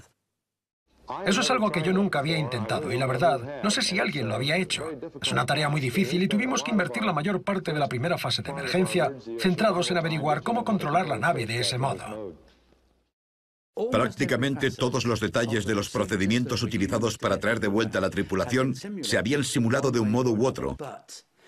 Pero lo realmente crucial, lo que todos temíamos, es que nadie había puesto todos esos aspectos en una única secuencia de eventos. Siempre pensamos que esto o aquello podría suceder, pero nunca de manera simultánea, como pasó con el 13. Con el tiempo agotándose, el centro de control y la tripulación se emplearon en reconfigurar el módulo para propulsarlo al punto de retorno libre. Vale, tenemos una corrección de la trayectoria media al retorno libre y tengo los ángulos GDA del LM. Impulso 8.6 azimut 6,75. Empuje del motor de descenso 5 al 10%, el resto al 40%. Ángulos GDA, impulso 8.6, azimut 6,75. Empuje del motor de descenso 5 al 10%, el resto al 40%. Recibido. Jack, tenemos una trayectoria media al retorno libre. Vale, preparados en un minuto. Recibido, Acuario. Listos para empuje.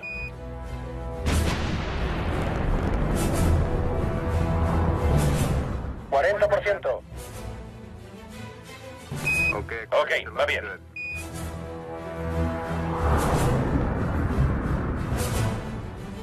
Ok, ahora están 16,85, Jack. Afirmativo, no hace falta compensar.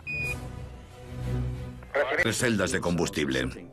El golpe cerró varias válvulas y las celdas de combustible funcionaban solo gracias al oxígeno que había en los conductos. Así que solo les quedaban unos minutos de energía eléctrica. Temiendo que el casco de la nave estuviese dañado, Swigert intentó sellar rápidamente la escotilla que comunicaba el módulo de mando con el módulo lunar. Como no sabía cuál era el origen del golpe, temía que pudiésemos perder presión. Así que cerré la escotilla. Hemos empezado a cerrar el túnel de nuevo. Swigert y Lovell intentaron cerrar la escotilla 5 veces, pero al final la tripulación decidió dejar la escotilla para más tarde y centrarse en un nuevo problema. Ya no había presión en el tanque de oxígeno 2. Y la presión del tanque 1, aunque era estable, descendía progresivamente. Resultaba obvio que estábamos perdiendo oxígeno. Perdemos presión de oxígeno en el tanque 2. Necesitamos saber la presión exacta de ese tanque. La cantidad de oxígeno en el 2 es 0. Mi preocupación aumentaba por momentos. Pasó de me pregunto cómo afectará esto al alunizaje a me pregunto si podremos volver a casa. Al mirar a través de la ventana del módulo de mando, Gene Lovell ve salir gas desde el módulo de servicio al espacio. Me parece que estamos vertiendo algo al espacio.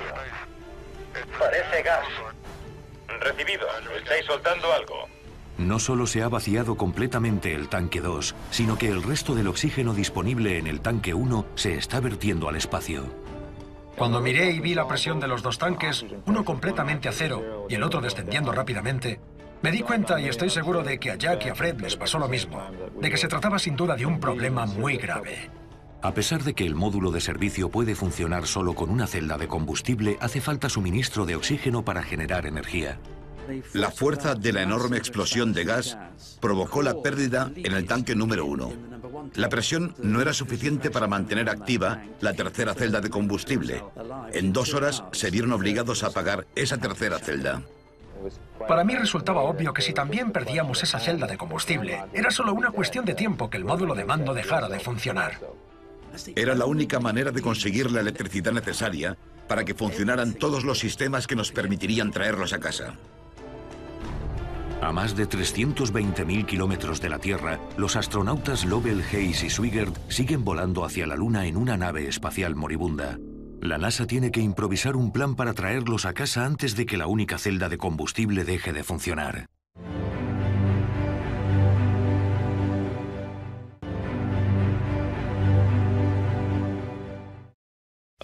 Apolo, aquí control en Houston. Seguimos vigilando la cantidad de oxígeno. Si fuese necesario, podéis utilizar el oxígeno del módulo lunar.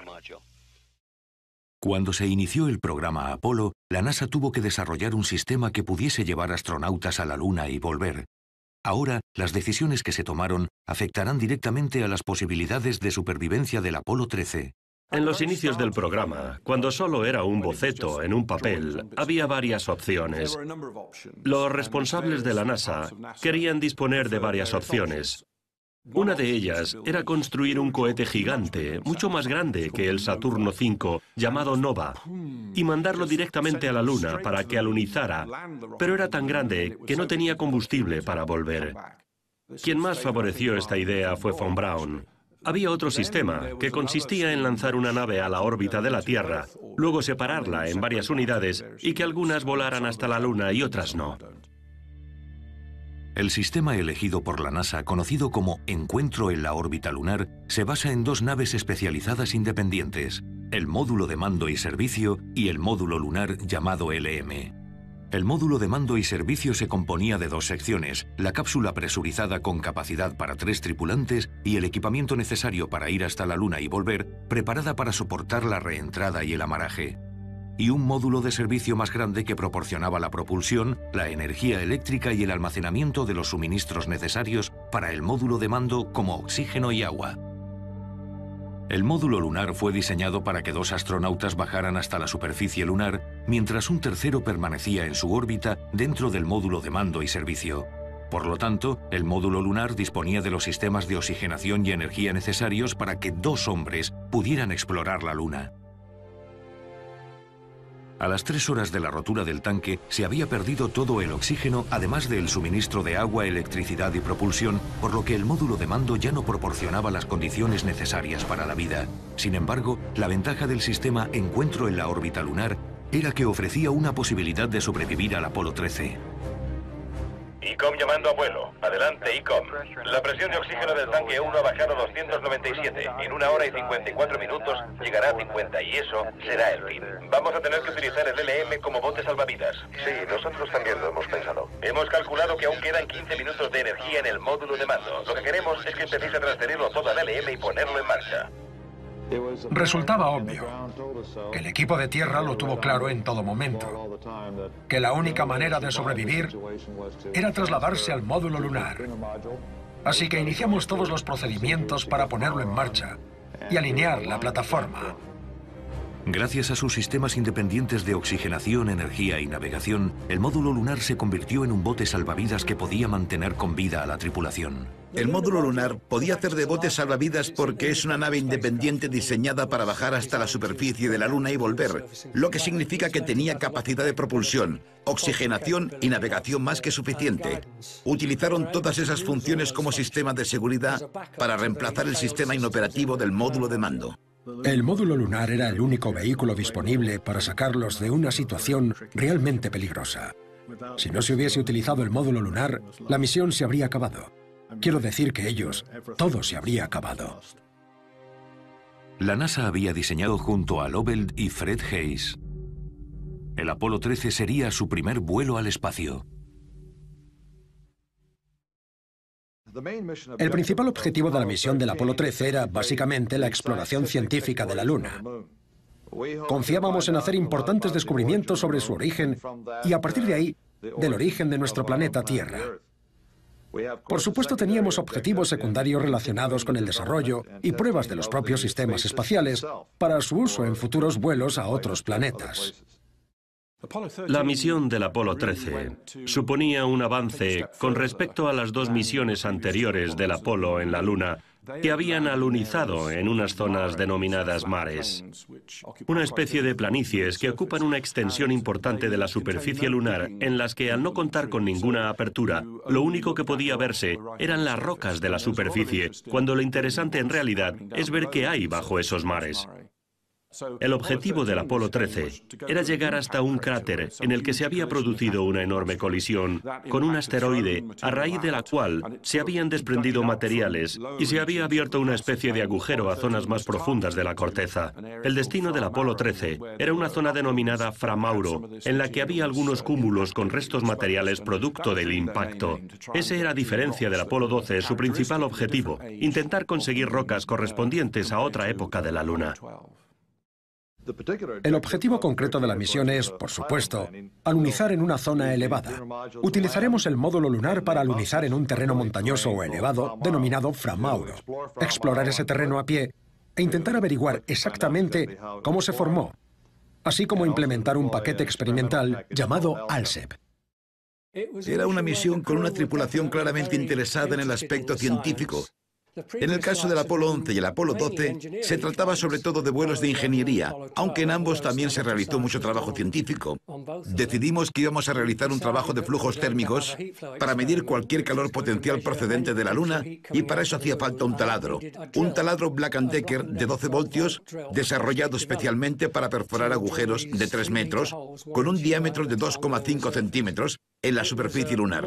El Apolo 12 no contó con un instrumento tan sofisticado. Fue difícil definir cómo se iba a utilizar el taladro.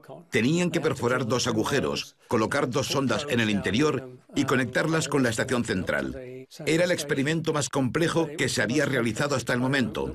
Pero el lema del Apolo 13 era: de la Luna, conocimiento. Y la verdad es que la tripulación estaba entusiasmada con el trabajo científico que iban a realizar. Sabíamos que harían todo lo que pudiesen con el equipo del que disponíamos, y teníamos una excelente relación con ellos. Pero el público norteamericano no comparte el entusiasmo de la NASA por la próxima misión del Apolo.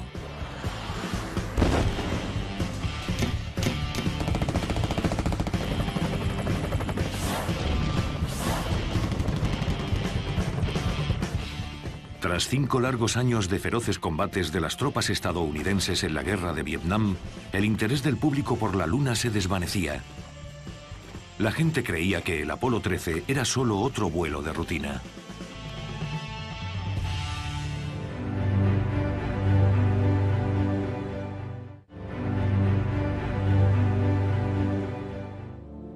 Día del lanzamiento, sábado 11 de abril de 1970.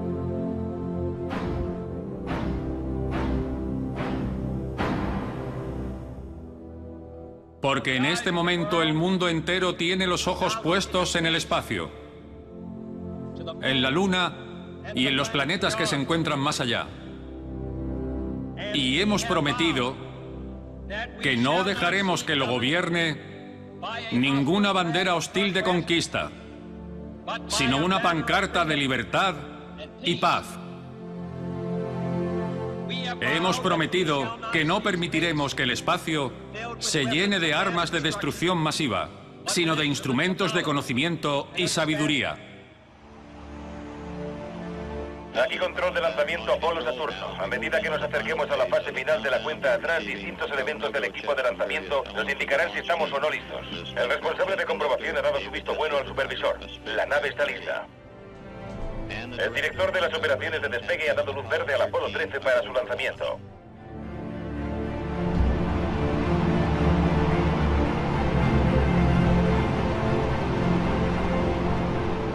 Un minuto y contando. Primera etapa, segunda etapa, tercera etapa. Pasamos a energía interna. 25 segundos y contando. El Apolo 13 está listo.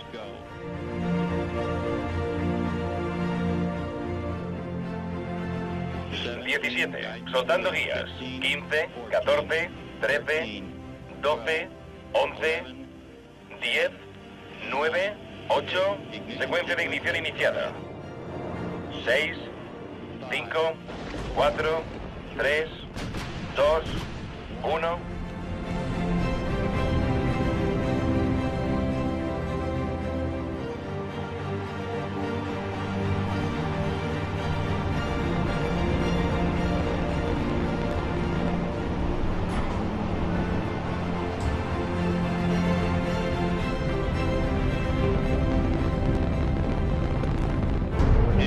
Lanzamiento realizado a las 2:13.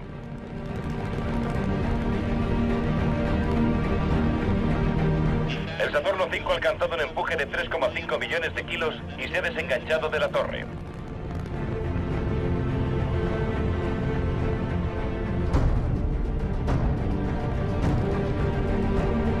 13, aquí Houston, órbita en 30 segundos. Azimut completo, estamos ascendiendo. Recibido. Sentir el lanzamiento de un Saturno 5 era como estar en una batidora. Lo único que quieres es... Un plan de contingencia que preveía el uso del módulo lunar como bote salvavidas, pero ahora esos planes y la propia nave espacial estaban siendo puestos a prueba en una situación límite.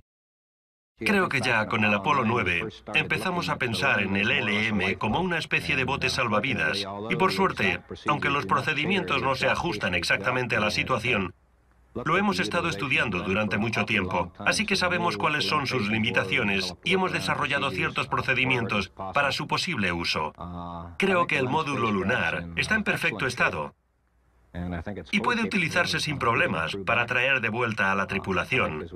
En todas las pruebas que hemos realizado con este módulo, los resultados han superado las expectativas y eso en este momento es toda una garantía. Lo cierto es que se había pensado bastante sobre cómo rescatar a la tripulación en caso de necesidad, y aunque no se disponía de un sistema de rescate, ni de un sistema que pudiese replicarse, de lo que sí se disponía era de un sistema cuya finalidad podía transformarse para utilizarlo de un modo completamente diferente. Una hora después de que el tanque de oxígeno se rompiera, los extintos sistemas del módulo de mando habían empezado a consumir energía de las baterías para la reentrada. En las naves Apolo, la electricidad se genera a partir de unas celdas de combustible que usan oxígeno e hidrógeno para reaccionar. La pérdida de oxígeno en el módulo de servicio significaba que la nave ya no podía generar energía eléctrica y que la única energía que quedaba era la de las baterías que debían usarse para la reentrada en la atmósfera. En una misión normal, la cápsula del módulo de mando se separa del módulo de servicio justo antes de volver a entrar en la atmósfera de la Tierra, pero esta operación necesita el suministro eléctrico procedente de las celdas de combustible instaladas en el módulo de servicio. Por eso hacen falta baterías en el módulo de mando, para mantener la trayectoria. Las baterías de reentrada tienen esa función. Sin ellas no se puede manejar el módulo de mando durante la reentrada. Disponemos de 3 baterías de reentrada en el módulo de mando y no hay modo de recargarlas ahora que las celdas de combustible están vacías. No queremos perder nada de esta valiosa energía manteniendo encendidos equipos del módulo de mando que no son necesarios. No queda más remedio que desconectar las baterías. ICOM, tenemos que apagarlas. Sí. Emergencia 1/5. Apagado. 13. Aquí Houston. Queremos que abráis las páginas de la emergencia 1/5. Bajad la potencia hasta situarla 10 amperios por debajo de la que tenéis ahora. Cambio. Se apagaron todos los sistemas del módulo de mando innecesarios, excepto el ordenador de navegación que tenía los parámetros para orientar la nave de vuelta a casa. La tripulación tuvo que apresurarse para poner en marcha el módulo lunar y transferir esos parámetros al ordenador de a bordo antes de que se acabara la energía eléctrica. Normalmente se tardaba entre 3 y 5 horas en poner en marcha el módulo lunar y ellos solo disponían de 90 minutos. Realmente tuvieron que darse mucha prisa en apagar el módulo de mando y arrancar el módulo lunar desde cero. Para poner en marcha el módulo lunar, la tripulación y el centro de control tuvieron que adaptar los procedimientos sobre la marcha y a toda velocidad si querían que el módulo lunar les mantuviera con vida. Sabíamos que el módulo de mando quedaría inutilizado en muy poco tiempo, debido a la pérdida de energía.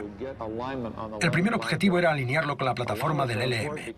Estos ajustes son muy importantes porque sin saber exactamente la altitud de la nave en el espacio, no hay modo de saber cómo calibrar los motores de esa nave para establecer la trayectoria adecuada y volver a casa. Era imprescindible que alineáramos los parámetros del módulo lunar. Una fase muy importante fue abandonar el módulo de mando. El sistema de altitud del LM no sabía dónde estaba apuntando. Normalmente la alineación de la referencia de navegación se basa en las estrellas. El problema era que con la explosión había muchos restos flotando alrededor de la nave. Había un montón de partículas que parecían luciérnagas en una noche oscura. Jim Lovell era incapaz de ver una referencia clara. Fred y yo fuimos al módulo lunar. Fred lo puso en marcha y empezó a alinear la plataforma. Necesitaban transferir los datos y las referencias del sistema de navegación del módulo de mando al módulo lunar. Utilizamos un procedimiento del protocolo de activación. Jack nos dio los ángulos. Lo cierto es que tenían que leer y literalmente gritarse las coordenadas para que las oyeran en el LM e introducirlas en su ordenador. Estaba tan preocupado por la exactitud de los cálculos que conecté con el centro de control para que los repitieran. Cuando los confirmaron, los introduje. Finalmente alineamos la plataforma. Una vez introducidos los parámetros en el sistema de navegación del módulo lunar, se apagó el módulo de mando para conservar la preciada energía de sus baterías. Establecido el módulo lunar como bote salvavidas, la NASA consiguió estabilizar la situación y ganar un poco de tiempo para la tripulación. Trabajaba como personal de apoyo en el Departamento de Navegación y Control del programa Apolo. En los primeros momentos, lo que más me preocupaba era entender qué había pasado y cómo se podía resolver la situación. Y aunque todo el mundo se encontraba bajo mucha presión, nadie se dio por vencido. Siguieron confiando y consiguieron infundir ánimos a la tripulación. Ellos sabían mejor que nadie lo seria que era la situación. Parecía que había cierta calma mientras se buscaban respuestas. Nadie llegó realmente a perder los nervios. Creo que si la gente hubiera empezado a perder los nervios, la situación se habría desmoronado. Ahora, la NASA debía centrarse en la mejor estrategia para traer el Apolo 13 de vuelta a casa.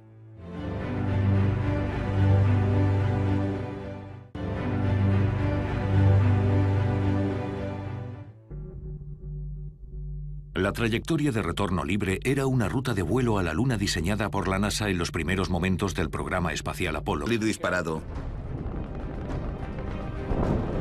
Altitud 1,9 kilómetros. Velocidad 457 metros por segundo. Modo 1 en espera. Cambio. Es como 1.000.000 de truenos sonando a la vez. Ya se han realizado todas las simulaciones y todos los ensayos posibles. Ese es el momento de la verdad. Y 13, listo para entrar en órbita. Listos para entrar en órbita. Pasamos a manual.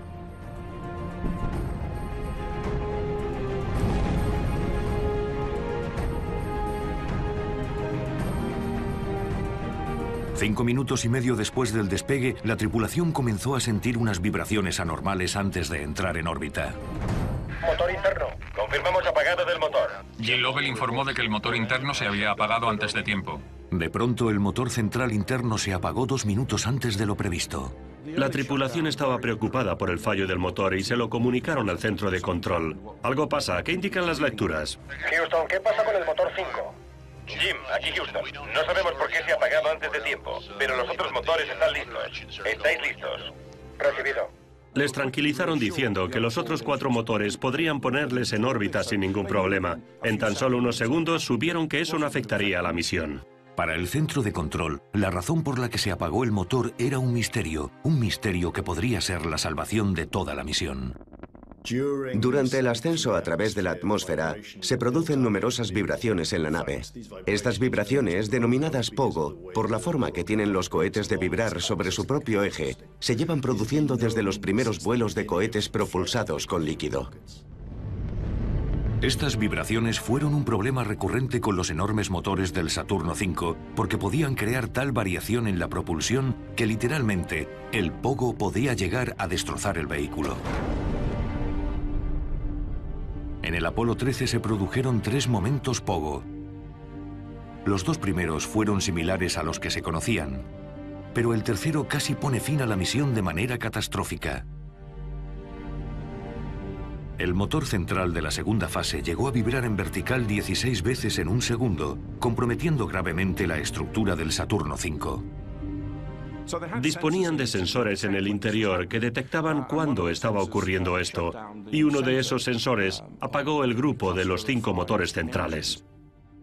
Si el vehículo hubiese sufrido otro ciclo de estas intensas vibraciones, habría acabado excediendo sus límites estructurales, y eso habría sido catastrófico.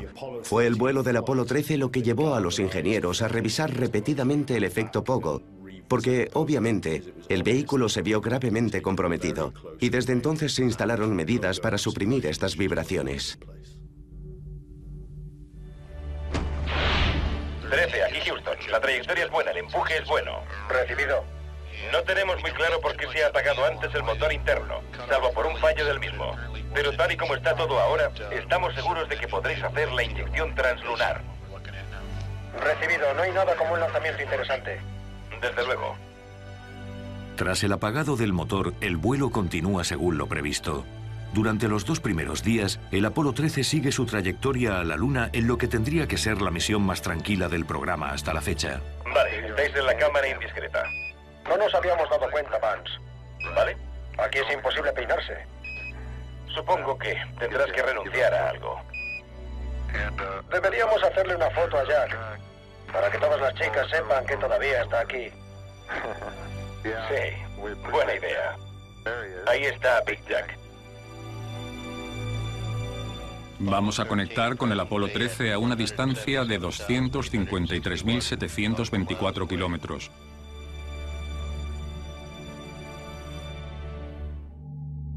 Apolo 13, aquí Houston. Hay una cosa más que nos gustaría hacer. Cuando podáis deberíais remover los tanques de oxígeno. Ok. A la espera. 7 minutos después de la retransmisión, el centro de control ordenó a Jack Swigert que encendiera los ventiladores dentro de los 2 tanques de oxígeno líquido de la nave. Un procedimiento rutinario para remover el contenido de los tanques. Pero cuando se encendió el ventilador del tanque número 2, unos cables en mal estado provocaron un chispazo. Las primeras 56 horas de vuelo podrían considerarse lo que yo llamaría normales. Habíamos seguido el plan de vuelo. Todo iba según lo previsto. El oxígeno hizo que el fuego se propagara dentro del tanque.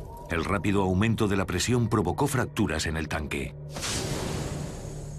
Fred aún estaba en el módulo lunar. Jack estaba en el módulo de mando, en el asiento de la izquierda. Y yo estaba en medio, en la plataforma inferior de equipamiento, lidiando con los cables de televisión y una cámara. La plataforma de la celda de combustible del módulo de servicio se inundó de gas a alta presión, haciendo saltar por los aires un panel de 4 metros.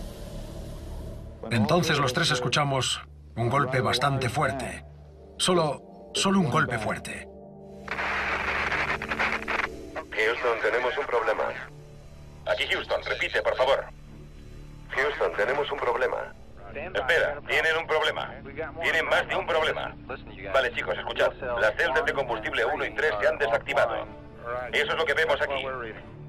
Los ingenieros del centro de control supieron inmediatamente por las lecturas de su panel de instrumentos que se había producido un fallo muy grave en el módulo de servicio. Lo que vemos es que la presión de nitrógeno de la celda de combustible 1 y la 3 es baja. No puede ser. Puede que se haya perdido la celda de combustible 1 y parece que la celda de combustible 3 no está. No me lo puedo creer.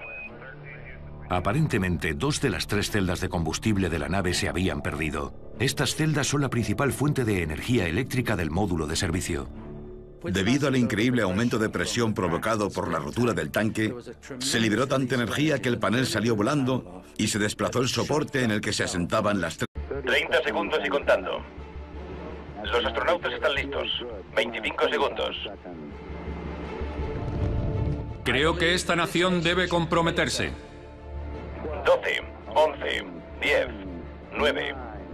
Iniciada la secuencia de despegue. Para lograr la meta antes de que termine la década.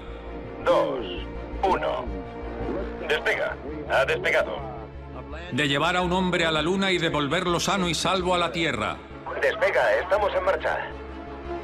El 20 de julio de 1969, los astronautas del Apolo 11 Neil Armstrong y Buzz Aldrin se convirtieron en los primeros hombres en pisar la Luna.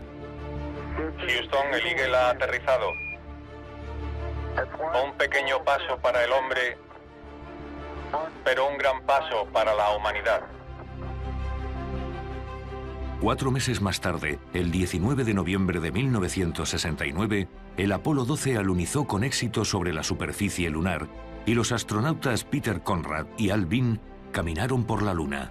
En abril de 1970, la NASA lanzó a la tripulación del Apolo 13 al vasto océano del espacio para continuar su exploración lunar. Pero tras 56 horas de misión, un fallo devastador provocó fugas del preciado oxígeno de la nave, colocando a los 3 astronautas en una situación de vida o muerte. Houston, tenemos un problema. Aquí Houston. Repita, por favor. Houston, tenemos un problema. Creo que hemos perdido el tanque 2 de oxígeno. Dando la lectura de ese tanque. La presión es 0. Estamos vertiendo algo al espacio. La prioridad del Apolo 13 ya no era explorar la Luna, sino sobrevivir. Mientras los equipos de tierra trabajaban contrarreloj, la NASA afrontó la imponente tarea de traer al equipo de vuelta a la Tierra. La explosión del tanque de oxígeno del Apolo 13 casi acaba con la misión de una manera catastrófica. El estado de ánimo en el control era de total incredulidad. No sabemos qué ha ocurrido. Algo ha pasado con la celda de combustible y el tanque de oxígeno. En 1 hora y 54 minutos la presión será de 45 kilos por centímetro cuadrado y eso será el fin. Solo les quedaban unos minutos de energía. Todavía estamos a 70 o 80 horas de distancia de la Tierra. Se nos acababa el tiempo para poner a la nave de nuevo en marcha. Creo que en ningún momento pensamos que aquel rescate era imposible. Si no se hubiese utilizado el módulo lunar, la misión estaba perdida. ¿Qué sigue funcionando en la nave? Pinta mal. Este documental de 2 partes contará la historia de los hombres, la misión y los 13 factores esenciales que cimentaron el exitoso regreso del Apolo 13 a la Tierra como el mejor momento de la NASA. Las 13 claves del Apolo 13. La situación más grave que hemos tenido en un vuelo espacial tripulado. Primera parte. De la Tierra a la Luna.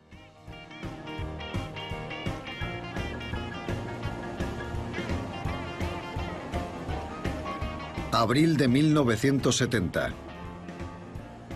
El programa espacial Apolo de la NASA está en pleno auge. En los últimos 16 meses se han enviado 12 hombres a la Luna y 4 de ellos han caminado por su superficie. Para la tripulación del Apolo 13, la NASA continúa con los preparativos de su misión más ambiciosa.